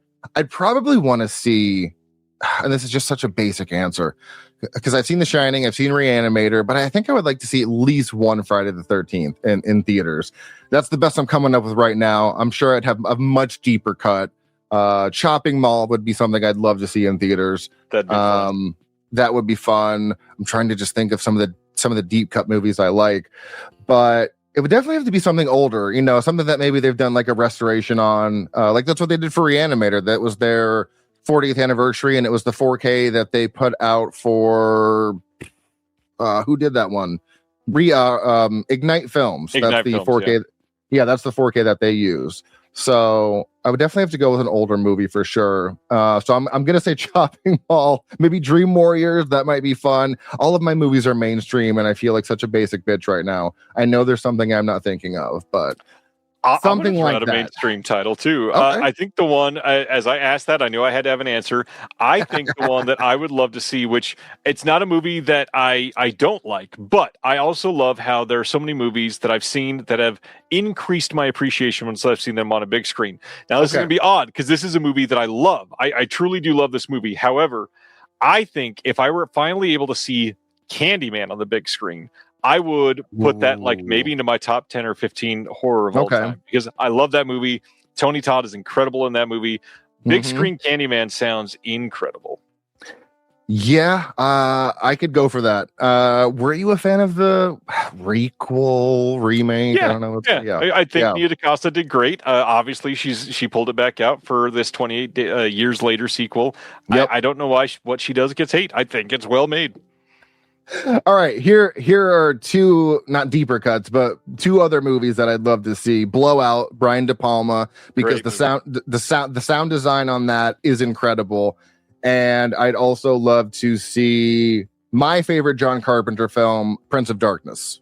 That's another one that I would like to see. So historically, Prince of Darkness is the movie that I didn't really like until I saw it on the big screen, and then I loved it. See, there you go. Yeah, that movie is it's like so not John Carpenter, but it's so John Carpenter at the same time. It's my favorite film he's done, and I know everyone's favorite is usually Halloween, but there's just something about that giant vat of goo and the ethereal essence of Satan. It just gets me every time.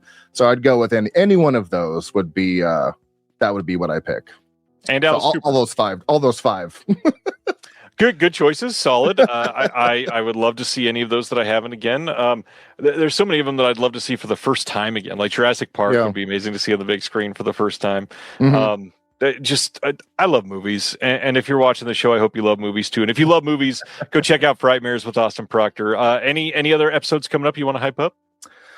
Oh, let's see. So our episode just came out. It was a little late, but it dropped on Tuesday or Wednesday. Let the Right One In. We had a very good conversation about that movie. Today I dropped Vampire in Brooklyn, wildly different. My wife and I talked about that one and the many flaws it has, but it is a lot of fun. Next month, we are doing Alien Invasion. We are kicking off the month with Close Encounters of the Third Kind as our essential pick. I would have done Alien, but we've already covered that one. And then doing Aliens just felt weird. So I figured Close Encounters came before all of those. Let's do that one. And then I think our deep cut for that month, which is week 2, is The Puppet Masters with Donald Sutherland. Nice. A very Invasion of the Body Snatchers coded movie that I've never seen that sounds interesting. And then, like I said, Kaijun Destroy in June. You're going to be on for Godzilla King of Monsters because you have not seen that. And I'm very right. You haven't seen that, right? That's one you haven't seen. Perfect. So yeah, we got a lot of fun stuff coming up. And then, Werewolf Month. We've got all sorts of stuff. And I have the next 3 years of the show already planned out. So I get bored and then my ADHD locks in and I'm like, oh my God, let me write all these ideas down now. But yeah, come check us out. Wednesdays are supposed to be Wednesdays at 6 a.m., but one day I'll catch up. And then if you want to hear us talk about The Mummy, Corey and I, that'll be out tomorrow at 3 p.m. on YouTube. It is the first video format we've done. So if you want to go support us on that channel, I would greatly appreciate it. And I think that's all. Oh, if you want to follow me on Letterboxd, my name is Dr. Proctor, DoctorProctor. So follow me, I'll follow you back, and you can see my wild taste in movies. So the Malians next month. I assume that you're not covering the fourth kind. Have you covered that on the show before? No, and now that you mention that, I might have to see if I can add that in because we have Close Encounters. We have The Puppet Masters. We have something called, we have Nope, Contamination from 1980, and then Extraterrestrial, which I might have to swap out with The Fourth Kind because I really love that movie. Well, and for your show, it seems kind of perfect because so many people like they talk about it like it's peak Alien movie, and it's very good. But man, that movie was hyped like none other when it released. I just love the fact that they shot an entire movie and then had to shoot a fake movie because they intercut it with real footage. So they really shot two. That's the impressive part to me. It's not like the greatest movie, but the level of how much work they put into that is very impressive. Plus Mia Jovovich, so hard to argue with. As usual, everybody go follow Austin, please. It's a great show. You might love Frightmares. It's really great. Glad and proud that he's part of our podcast network. Everybody, thanks for hanging out tonight. Stay safe this week. It's going to be a crazy week. It's the first week of the month next week, which means, we got Dr. Will Dodson. Don't forget, tomorrow is the launch of the Vinegar Syndrome Flash pre-order for the Halfway to Black Friday sale. Noon Eastern is when everything goes live. Check that out. We got a lot to cover next Thursday. On that note, see you then. Thank you for watching The Disconnected. On the way out, make sure that you are subscribed to the channel, that you've liked the video, and that you've copied the link to be able to share with someone else that may appreciate this.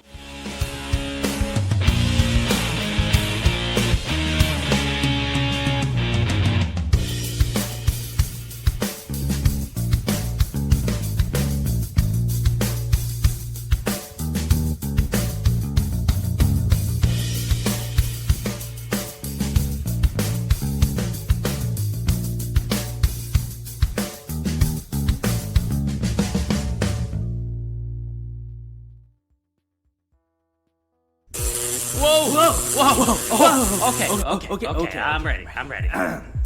Welcome to Split Your Head, a bi-weekly podcast hosted by me, Bob, that covers the gamut of all things horror, exploitation, cult, underground, experimental, transgressive, bizarre, and indie. I've been fortunate enough to connect with some of the most groundbreaking and upcoming filmmakers, writers, and artists. Don't expect a typical interview. I love shooting the shit with my guests and stumbling on surprising topics that'll literally split our heads. From splatter comedies to nihilistic sleaze, uncomfortable art house to genre classics. If it gets my brain buzzing and cracking wide open like a watermelon full of blood, then I would like to share it with your ears. Now a part of the Someone's Favorite Productions podcast network. Hi, Mom.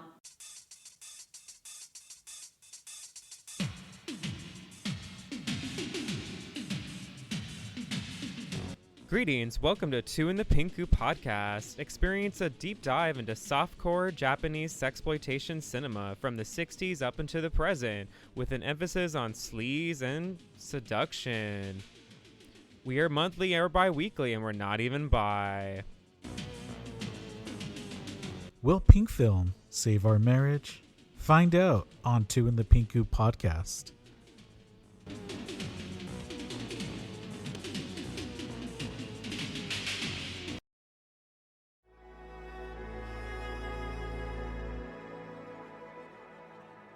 Thank you for listening. To hear more shows from the Someone's Favorite Productions podcast network, please select the link in the description